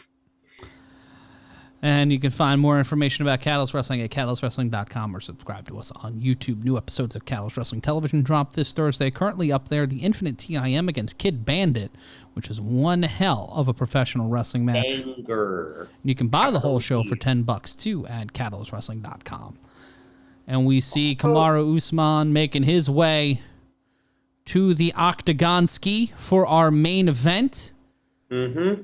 Also, feel free to let us know what you think the cutest thing that has happened in MMA or professional wrestling in the chat, because frankly, I'm fucking curious. Yeah, I want to know. Yeah, I want to know that shit too. Let me know what's so fucking cute. I want to know. And let's put together a final poll of the night, Steph, on the YouTube channel, on the Combat Culture YouTube page. Who will win the main event? Will it be Usman or Edwards? Let us know your thoughts. That'll be our final poll of the night here on Combat Culture. Usman being dapped up by his team as he makes the final preparations for our main event tonight. They are in Salt Lake City. I am somewhere in the ether, not in Ethereum, because I am a broke boy, Brendan Sokler. He is joining us from Richmond, by God, Virginia. In Virginia. And Usman, the undefeated in the UFC, second longest winning streak in UFC history behind Anderson Silva. A win tonight would tie him with Silva. 15 for Usman, 16 for Silva. Only fighter in UFC history with perfect takedown defense, 0 for 31. He has stopped every single takedown that has gone his way. And Usman getting in a last-moment prayer before stepping into the octagon. For me, I think this fight comes down to the first 3 minutes of round one. I think it'll be very indicative, Matt. I mean, it's going to be when both men have found distance, loosened up, and one of them will be setting the tone. A thing that's an odd thought that's indicative of nothing, but I keep seeing some very shredded people, as one would be if you were in the octagon. The repeated thought that I keep having is that person doesn't care for cheesecake. Whole night. Don't know why. Same thought. Taking a look at some of the answers to your question, but we'll take a tail of the tape first. Usman 35, Edwards 30. The height advantage going to Edwards. He's 6'2", Usman 6 foot even, both walking in at championship weight, 170 pounds. Usman with a 2-inch reach advantage, 76 to the 74 inches of Leon Edwards. Bruce Buffer about to get his thang in. Let's take a look at the chat here. Claudia Gadea. Vinyl saying the cutest thing in MMA. Tabitha Ricci, according to Logic, wins. Nairo Nut just saying Usman. I believe he's rooting for Usman. George Kimmel, he's been taken down once, but Colby counted by Kobe. It counted. I'm just reading what the screen says, pal. Mick_76 rooting for Leon Edwards. Charlene Cernagel saying Rogan sitting down with Connor was cute. Rogan crying with Thug Rose, also cute. Anthony Pizzo saying this is not going to go the distance. He's picking Usman. Let us know in the chat right now. It is a 70-30 margin. It's a little closer now, 71-29, but Usman leading the poll in the Combat Culture YouTube channel of who will walk out of this fight the champion. Keep It saying a TKO will happen. Mud Danger saying Leon will win with a second-round TKO. Benny Blanco from the 305. Thought Benny Blanco from the Bronx? No. Usman, according to Alvaro Castillo. George Kimmel, thank you guys again for what you guys do. Thank you. You guys, I appreciate you guys thanking us and being supportive, but we couldn't do this shit without you guys. Like, the reason we're still on the air is because you guys watch us every single month in the thousands, and we don't take that for granted. So as long as you guys want us to stick around, we will stick around. Except for John Bruce, who wants to replace me with Olive because of my deviled egg proclivities. Listen, I get it. It's Elaine. Who's We Elaine? appreciate all of you for joining us, though. Thank you. That's a Stephanie Sotilli joke that has caught me off guard before. Leon Edwards just mean mugging the camera and put a fist up to his head and acted like it blew him away. And that is a lot of white people. That is a litany of white people who It's who called the made, Utah, Matt, when it's that many. I know. I think they don't know who any of these people are. I think they're just excited to be there. Is this the Utah Jazz? We just came to the arena. We heard there was a happening. Which one of you motherfuckers Byron Russell? Can they both be Byron Russell? Jeff Hornacek, run that boy pussy. We don't talk about Bussy in the main event, Matt. I wrote that in my new contract. William Stalvey saying we need you at 34th and 7th Madison Square Garden. Yeah, say a word. If we got to call a fight in Madison Square Garden, I'd retire from life. I'd put myself festively. That would be the peak of my human existence, being able to call a fight in Madison Square Garden. I wouldn't know. If y'all think I'm ridiculous now, whoo, baby. Some creme brulee goat cheese, but right under that would be Madison Square Garden calling the fights. Herb Dean is your referee, and here we go. Usman doing a crawl to the center of the octagon. Edwards trying to get him on his bicycle early. First round brought to you by the fact that I should probably eat something as soon as we're off the air. Standing in the center of the octagon are both fighters. 15 seconds gone by. Spinning out of a kick attempt is Edwards, and Edwards has got the Kimbo slice ball spot growing real hard on the top of his dome. Kick to the knee by Edwards. Do you think that means he's ready for the belt? Usman has the full bald. Edwards coming for it. Yes, that is exactly what that means. The crop circle is the sign. No strikes really thrown as of yet. Edwards. That's why we're joking right now, kids. Trying to find his reach. The taller fighter, but has 2 inches less on his reach than the current champion. It's a battle for the UFC welterweight title. It's a main event and a title fight, so that means we're going 5 rounds. Push kick by Edwards. Not landing, but keeping the champion at bay.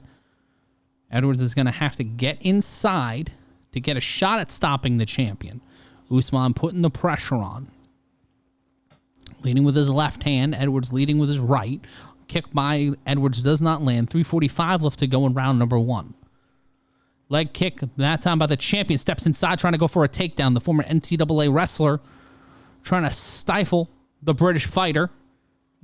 Right hand by Usman. 2 right hands. Both men still grappling out.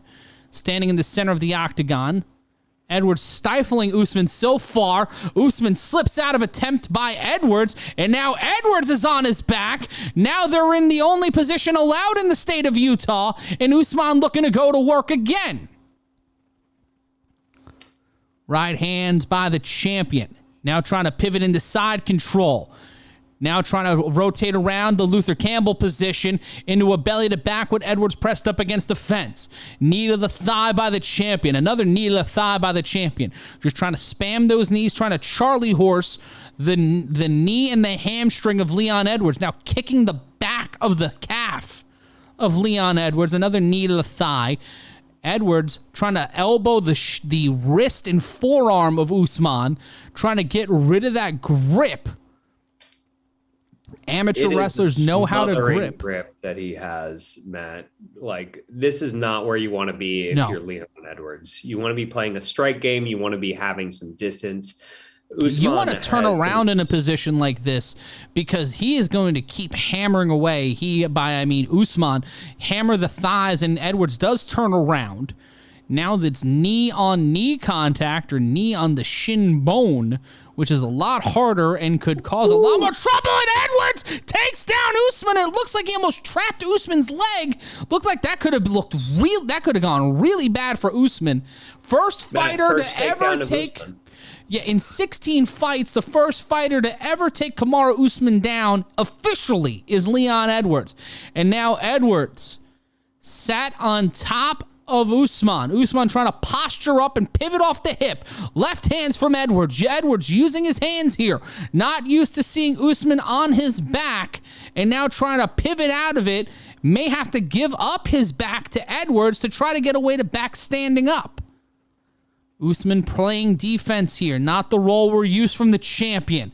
Edwards has the back of Kamaru Usman, trying to slip that arm under, trying to pull the RNC. The champion getting that arm away, trying to find a way out of this one. 1:09 left to go in the round. Usman in trouble, but finding a way out of it. Needs to slip at that arm away. The arm is underneath, trying to lock it in. Edwards trying to finish the fight, trying to beat Kamaru Usman. Usman trying to find a way to get out of the grip of Edwards. Can the Jamaican-born British fighter take the title to England? Can Usman find a way to stay undefeated in the UFC, win his 6th title defense? He is in a world of trouble here with 38 seconds left to go. Edwards trying to lock in the RNC.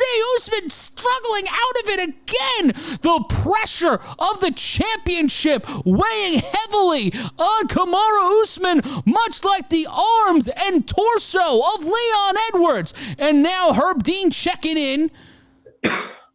15 seconds now remaining in the round. Nothing doing here. Trying to make something happen is Edwards. Edwards controlling on the ground against Kamaru Usman, a sentence I didn't think I'd say in this fight. And now they're grappling and throwing hands, and that will be the end of round number 1. And Leon Edwards taking a round from the champion. Usman looking very composed, but honestly, first takedown of Kamaru Usman in his UFC career.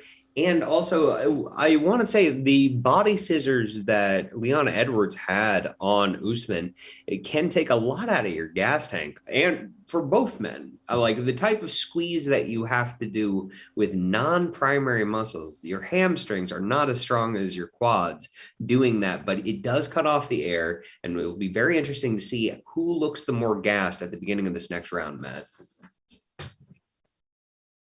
Across the combat. Shout out to all 1,200 of you watching us across the Combat Culture Network. I'm Matt Ryan. The voice you just heard was Brendan Sokler. Shout out to Stanley Franklin. Dalton Poole saying, shit. Dalton Poole also saying this is intense. Stanley Franklin saying it's like we're there. Well, we're glad to bring that level to you. And it'll be the start of the second round here for the UFC Welterweight Championship. Edwards in control, in my opinion. I think it was a 10-9 round. Yeah. And away we go. Usman taking it directly to Edwards, putting the pressure on. Kick to the body by the challenger, but Usman continuing to pressure. Right hand, Usman throwing a right of his own, throwing a left hand, trying to let those hands fly a little freer here in the second round. Edwards pressed up closer and closer to the fence. Usman throws a combination and dips away, using his reach to his advantage. Edwards pressing up and now trying to muscle up on Usman again. He thinks he might have his number after that takedown. Made history with the first one. He gets the second one. That might line him up for some gold. Usman trying to posture off of Edwards, who's pressed up against the fence. Needed a body by Edwards. Getting out of it is Usman. Usman throws a straight left. Edwards pounces off the glass. Off the octagon. Usman lights him up a couple of times, but shelling up like Mayweather in the Pacquiao fight is Edwards. Edwards gets caught. Edwards in a bit of trouble. Has to shell up. He's pressed up against the fence. Usman landing shots with impunity. Hey, it took to the main event. Standing in the center of the octagon are both fighters again. Edwards keeping distance. Some great body shots by Usman a little earlier, but I have to ask how effective that was against Edwards, who really intelligently defended against them. And we'll take a look now with 3:28 left to go in the round. Edwards pressed up against the fence. Left hand by Usman. Another left hand by Usman and an eye poke by Edwards. That one was unintentional, but caught Usman right in the right eye. So we will have the official timeout. Yeah, I think you speak for many people in that regard. I don't know how we are this far in the game where we've watched so many fights get fucked up by these gloves that the UFC just doesn't care. Well, Do you want to know why? Because money and patents, baby. Yep. Gross. Protect your fucking fighters. Get your shit together. Yeah, I agree. And we will go back here. Both men will continue after a 37-second delay. 3:19 left to go in the round. Round 2 of 5 for the UFC Welterweight Championship. I'm Matt Ryan. That's Brendan Sokler. On the other side of the metaphorical glass is Stephanie Sotili, all the fat baby, and the professor. And we are watching both fighters stand in the center of the octagon, both trying to find a way to be the aggressor. Leg kick by Usman, followed by a left hand from Edwards. A left hand to the body by Edwards. 2:57 now left to go in the round. Push kick to the knee by Edwards. Usman continuing in his pursuit, much like Michael Myers on Halloween. You can do whatever you want to him, but he's going to come and put the boombox through your fucking neck. Standing in the center of the octagon are both fighters. Left hand thrown by Usman. Straight left thrown by the champion. 2:38 left to go. Ooh, left-right combination by Edwards. That right hand had some fucking pepper on it. Landed a little lopsided kick to the body by Usman. Left hand thrown by Usman. Right kick by Edwards. Champion looking a lot more comfortable, a lot more confident in this round. Pushes Edwards away, but Edwards will be able to get a couple of shots in. Left hand thrown by Usman. Another left hand thrown by Usman. Both of them being protected by Edwards. 2:09 left to go in the round. Leg kick, right, left hand. That checked the chin of Usman. Edwards making Usman do an internal revenue of all of his teeth on that one. Usman looks really comfortable within his distance and throwing punches and bunches just generally this round. But Edwards, with that straight shot a little earlier, definitely told Usman, don't get slack on me. Edwards pressed up against the fence, being pressured now by Usman. Usman's wrists were captured by Edwards. Both fighters will push away and reset. Edwards going for the takedown. Usman stuffs it and now trying to go for the guillotine. Trying to cinch in the guillotine. Has that left arm underneath the neck. In the Luther Campbell position, or a variation of it, is Edwards. Edwards in trouble, trying to make sure that neck and head don't get trapped by the champion. That anaconda grip of the UFC welterweight champion. Edwards finds a way out of it. Needed a body by Edwards. Both men standing, and they will reset with 55 seconds left to go in the second round. Edwards eats a combination. He is protecting himself, but the champion looking to throw some heavy blows. An elbow thrown by Edwards. 44 seconds left to go. Straight left and a left-right combination to the body by the champion. Throws a straight left, another straight left by the champion. The challenger pressed up against the fence. In trouble is Edwards.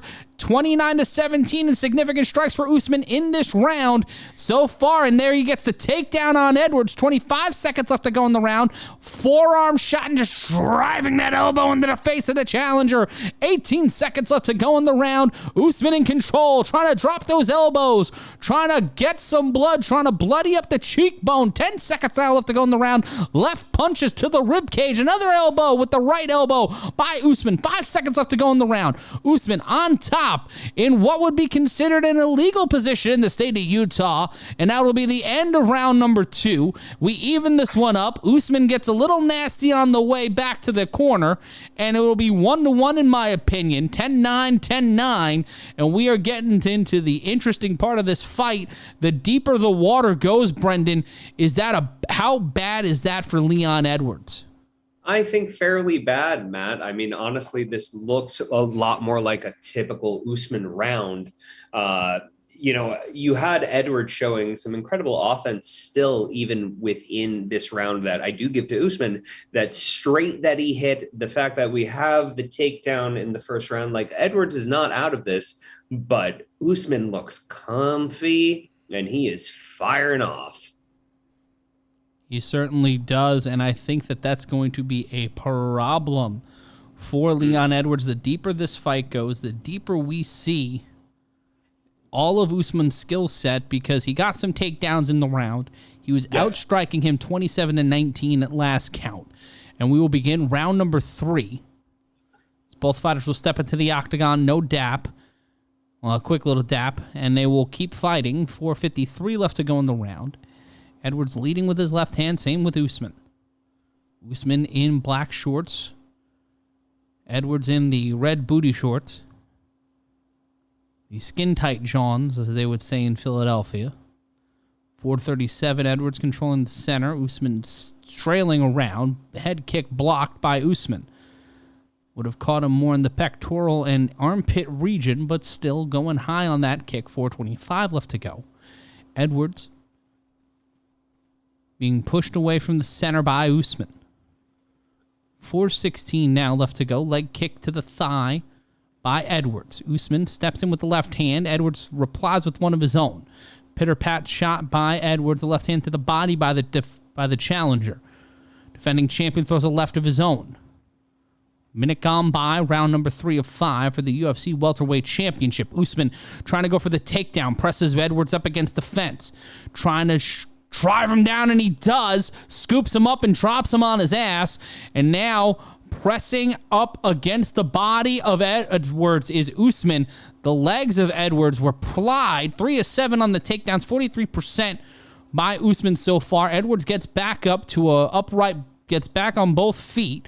But immediately Usman pressures him, postures up, and presses the face of Edwards against the fence, and continuing, Brendan, to knee the thighs and the hamstrings and the back of the knee of Leon Edwards. We saw that in the first round. Not good for you to strike, man. Not good for you to strike. Not good for you to maintain distance. Not good for you to be able to have the power to get another takedown.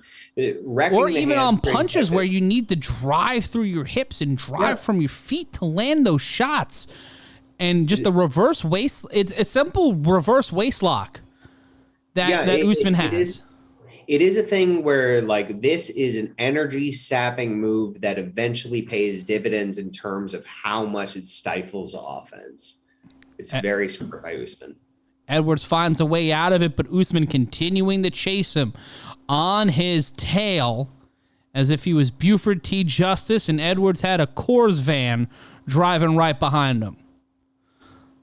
And now, a Muay Thai attempt by Edwards that doesn't go through. 2:25 left to go. Right hand landed by Usman. Edwards still pressed up against the fence. Eats the left and a couple of rights, trying to cover up and basically lock up and clinch with Edwards. Edwards gets taken down again for the 4th time in this fight. Edwards keeping his back pressed up against the fence, but Usman trying his way, almost magistrals Edwards, and now takes the back of the British challenger. Right hand by Usman. This honestly reminds me, Matt, of the Michael Jordan meme from Last Dance.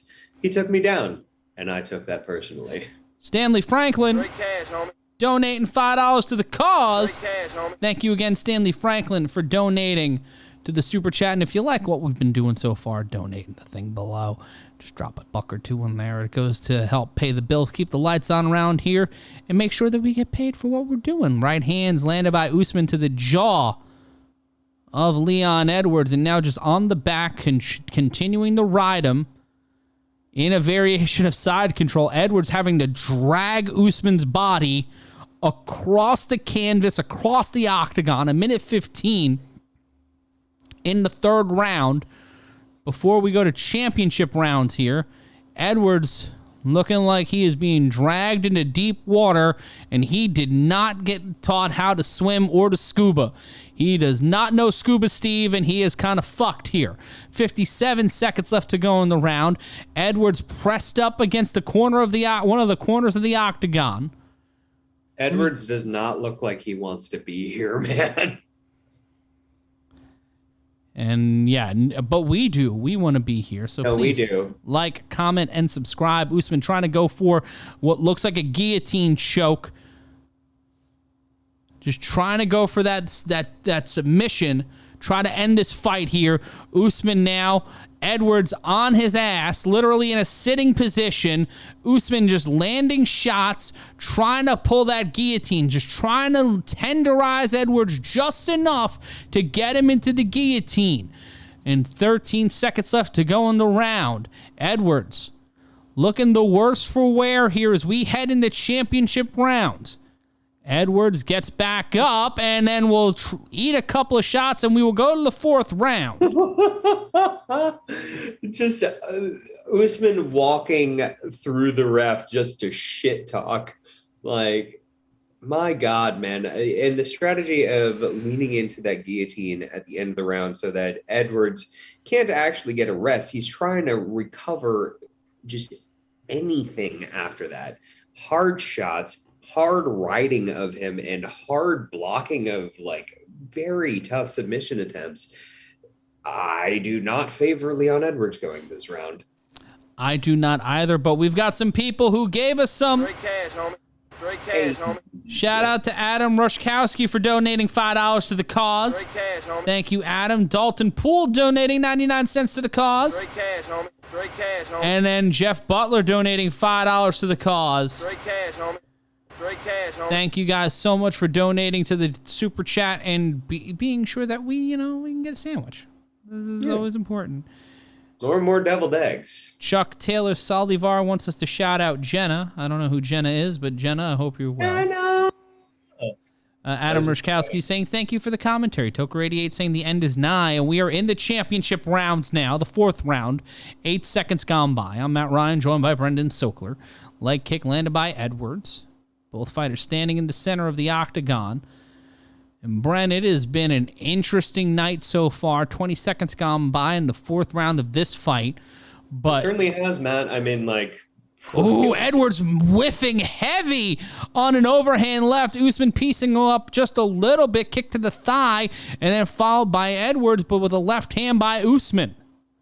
I mean, an interesting point being made through the Twitter machine that it is being scored by some as 29-28. Edwards could come back in this round and the final round and still take this, despite a very dominant performance, in my estimation, from Kamaru Usman. Edwards trying to go for the takedown here. Pressing Usman, trying to use his strength to his advantage. Edwards known for his speed and his punches, but has been stifled on the strike front here tonight. First round was his first real round of effort. But rounds 2 and 3, in my opinion, went to the champion. Edwards now trying to do the thing that he's the only person in UFC history to do, and that's take down Kamaru Usman. He did that early on in this fight. Unsure if he'll be able to do it again. Steps out his right leg, wraps it around the right knee of Usman. Trying to go for a trip takedown, trying to use that left leg as basically a Charlie horse mechanic. Just try to pull that ankle out. And Usman will find a way to slip out of it with 3:11 left to go in round number 4. Usman steps in with a right hand and now gets a takedown of his own on Edwards, crumples him up, and now in the preferred position of Utah residents is Kamaru Usman. Usman, the 7th time in his UFC career where he's landed 5+ takedowns. You know, not a great stat. You give them 5. But he took offense to that. Yes. And I liked it. Usman on top. Edwards just trying to hold on to the back of Edwards' neck. 2:29 left to go in the 4th round. Trying to pop up as a challenger. It's something really interesting, Matt, that I was thinking about in terms of body types and just the general core strength and quad strength of Kamaru Usman reminds me a lot of GSP in terms of not just their weight class, but their ability to balance and be able to micro maneuver away from most takedowns. I would be very curious to see that fight a few years ago, but I do think we may have tipped the point in terms of George St. Pierre's prime for that to be a viable match now. Yeah, but you still want to see it. Usman has... still want to see it. Give it to me, baby. Usman trying to go for the back of Edwards one more time. Edwards pressing his back up against the fence.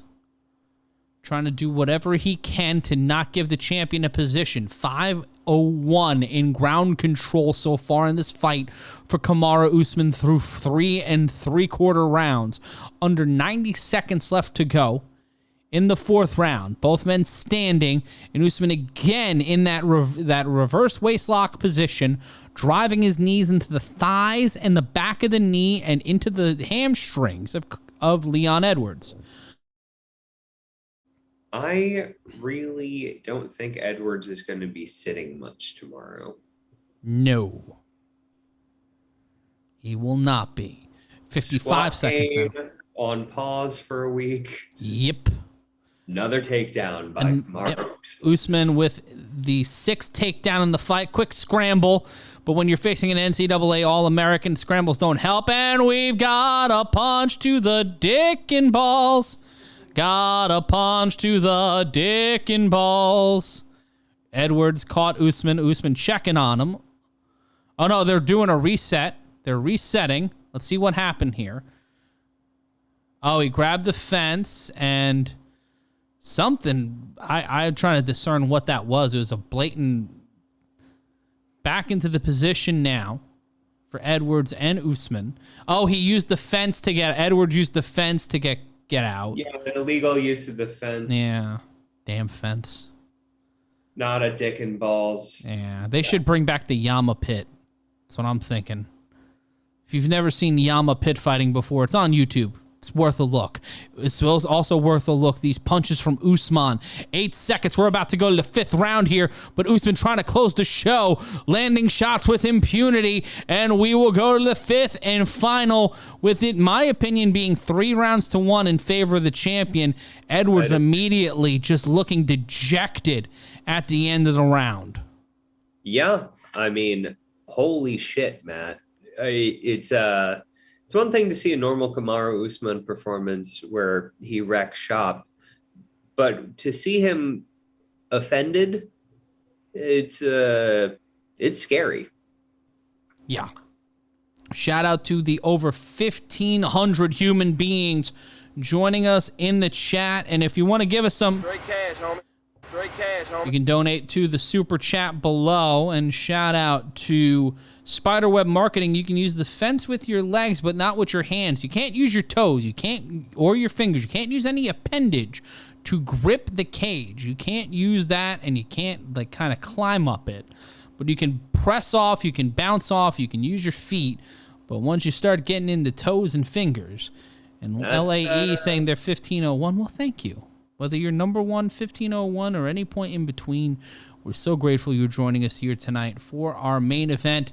An 18,321, the live gate record in Salt Lake City. So Mormons love violence. 5th round now, and it is brought to you by the fact that it is 1 o'clock in the fucking morning here in New York. 4:43 left to go in the round. Punch to the body by the defending champion.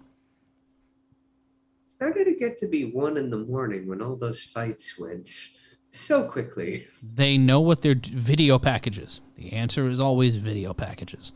Needed the body by Edwards. Left hand landed by Edwards after one was missed by Usman. Trying to put the pressure on as the defending champion. 4:18 blaze it. Left to go in the round before we go to the scorecards. It has not gone well for Leon Edwards in his career when it goes to the decision. He is decision 10, but he has been every loss in his career has come on the scorecards. While he is +8 in decisions, he needs a finish here tonight to get the title. Yeah, and I would say it probably doesn't go well for decisions when he's losing 3-1. Yes. Odd. Punches to the body by Usman. Usman trying to go for another takedown. Edwards pressed up against the fence, and there it is. Edwards trying to hold on to it. Wow. Edwards, did we count that? He countered. No, because his hand protected him from falling, and he bounced right back up. That was impressive by Edwards. Yeah, Spider-Man shit right there, Matty. Yeah, and now pressed up against the fence again, being nuzzled by Usman. Needed the back of the thigh. As the former champion, in a little bit of the current champion in control, the challenger looking to be the future champion in a bit of a picadillo here. 3 minutes left to go in the 5th round. These foot stomps. Ow. Fred Yehai somewhere smiling right now. Straight cash, homie. Adam Rushkowski. Straight cash, homie. Straight cash, homie. Donating 10 more to the cause, saying, here's some more since you're saving me the $75. Thank you. Stand pressed up against the fence is Edwards. Usman continuing to put the pressure on. And both fighters will break up, and they will go back to the center of the octagon. Herb Dean having none of this bullshit. No, not in this dancery. No hateration in this dancery. Both men back into the center of the octagon. Usman with 2:09 left to go. Push kick by Edwards. Left hand missed by Usman. Left-right combination landed that time by Edwards. Edwards has 2 minutes to close the show. Kick to the body by Edwards. And that one's a kick. And someone got kicked in the penis. It was Kamaru Usman. Champion got kicked in the penis. On second thought, it was the balls. Everybody, he just got kicked in the penis. Sorry, it was in the balls. They've gotta give it a timeout because he got kicked in the balls. I feel like we see with the slow motions how often it takes a second for the body to register that hit. It's fascinating. And we're back to it here. A minute 42 left to go. Oh, I'm very tired. I just did a Who's Line game.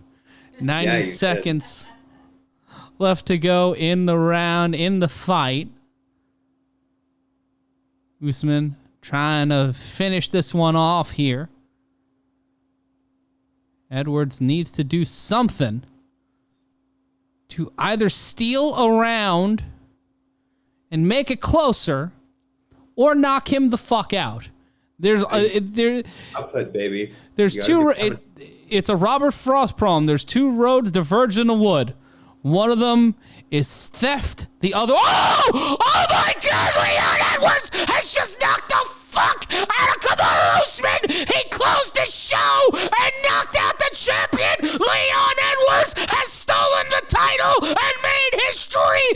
Kamaru Usman has been sent to the motherfucking Phantom Zone. Give me that Connor walk.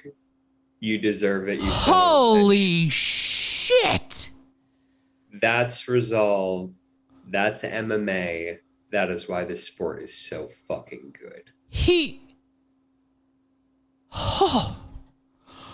Oh my fucking God. That's incredible. I need a replay stat. That's a 1 in a million. Like, just watch here. Usman evades and then shot chaser.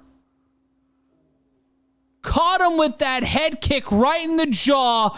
Good night, grandma. Brand new champion. Leon Edwards was waiting like the white-suited Yakuza on your front lawn. That left head kick was the window and the wall. And Kamaru Usman is leaving Utah with 10 pounds lighter than he wanted to be. Just out. Just, oh my God, that it might be one of the best knockouts in UFC history. Because of everything that went into that. And you see Leon Edwards' gym, all of his teammates losing their motherfucking minds. And you saw the reaction on camera, guys. I think Joe Rogan just had either an orgasm or a stroke. Holy fuck. One usually comes before the other, Matt, but yeah. Jumping G-ho-Z fuck fat. Oh my God, Matt. What the fuck? That is one of the best head kick knockouts. Here's the thing. You know, the UFC's new catchphrase, anyone can get it. That's what happened there. And Kamaru Usman just dejected in the corner after a great performance.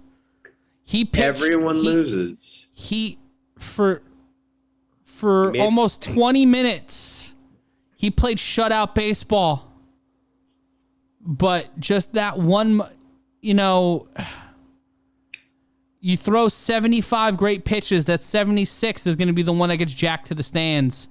And that's the one that everybody's going to remember. Leon Edwards putting on the championship rash guard.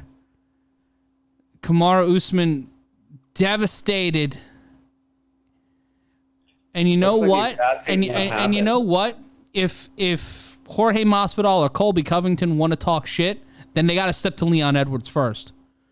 Because that's a 1 in a million shot. Yeah. If this fight happens 10 times, does that happen again? I don't think so, Matt, but that's the thing. It's who does it on the night. And Leon Edwards, after getting his shit wrecked for like 20 minutes, pulled out a Crow Cop-esque murder death kick to the head, leaned into by Usman. That was bowling shoe ugly. You saw the sweat fly off him. You saw the consciousness leave that man's eyes, and Leon's hands go up as he saw the reaction on Usman's face. He knew it was done. Jesus, dude.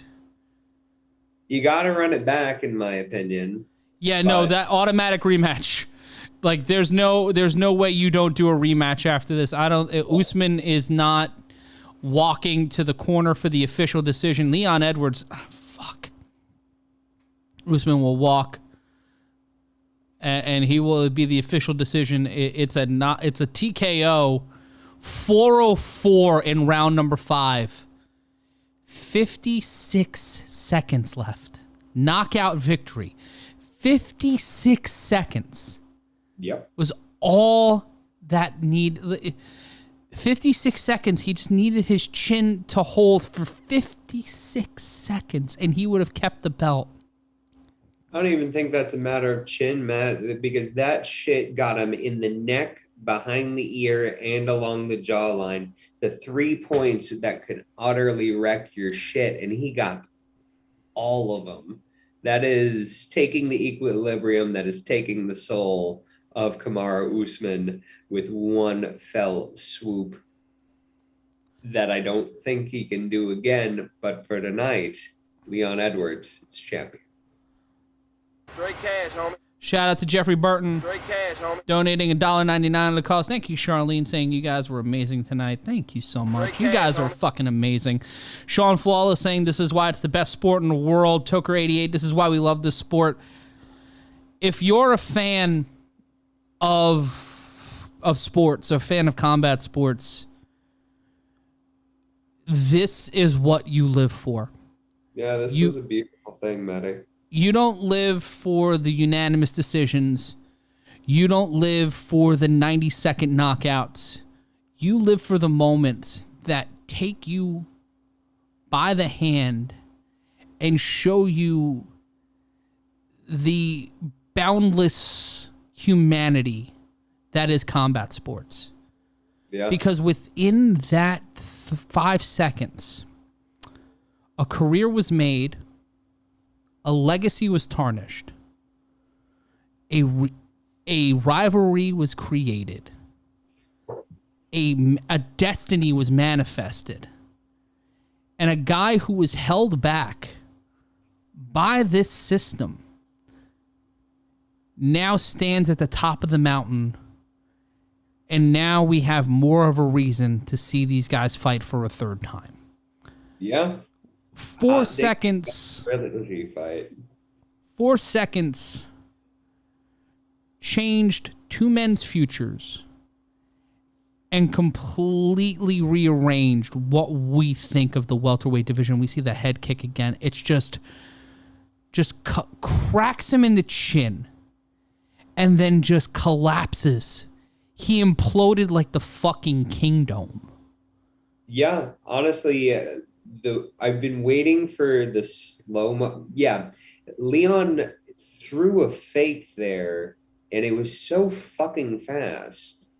But you had Usman really try to deal with that, and because of that, he left himself open. That must have been a very well-trained combination on Edwards' part, because that was smooth as silk. This is why we love this shit.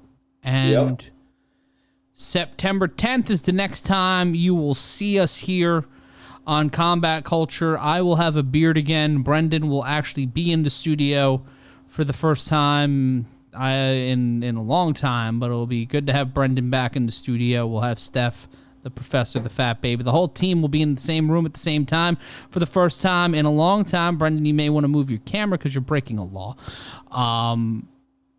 Just take a look. There we go. Can't see it on camera because I cut it off camera, but shout out to everyone watching, and just what a night. What some amazing fights. This is why we love MMA. Thank you, Edgy1875. Thanks for being here, guys. Yeah, thank you guys for being here. We're going to wrap it up because it's past 1 a.m., but if you liked what we did tonight, and you're saying great job, and you're saying all these things, and you're like, Matt and Brendan need to be calling fights and going to glory, and you don't tell us. Tell the fucking world. If you liked what you heard tonight, if you want to see us more places, if you want to see us do more things, if you want to see us talk with you guys more and bring what we do here to other places, I've talked to other places. I've pitched this show to MMA companies. I can't do it by myself. Brendan, Steph, all of us, we can't do it on our own. Let people know. Let them know on Twitter. Let them know on Instagram. Let our bosses know. At MMA Mania, at Bloody Elbow. Let the bosses know. Let Bare Knuckle, Glory, PFL, Bellator, whoever. Shit, let the big boys know.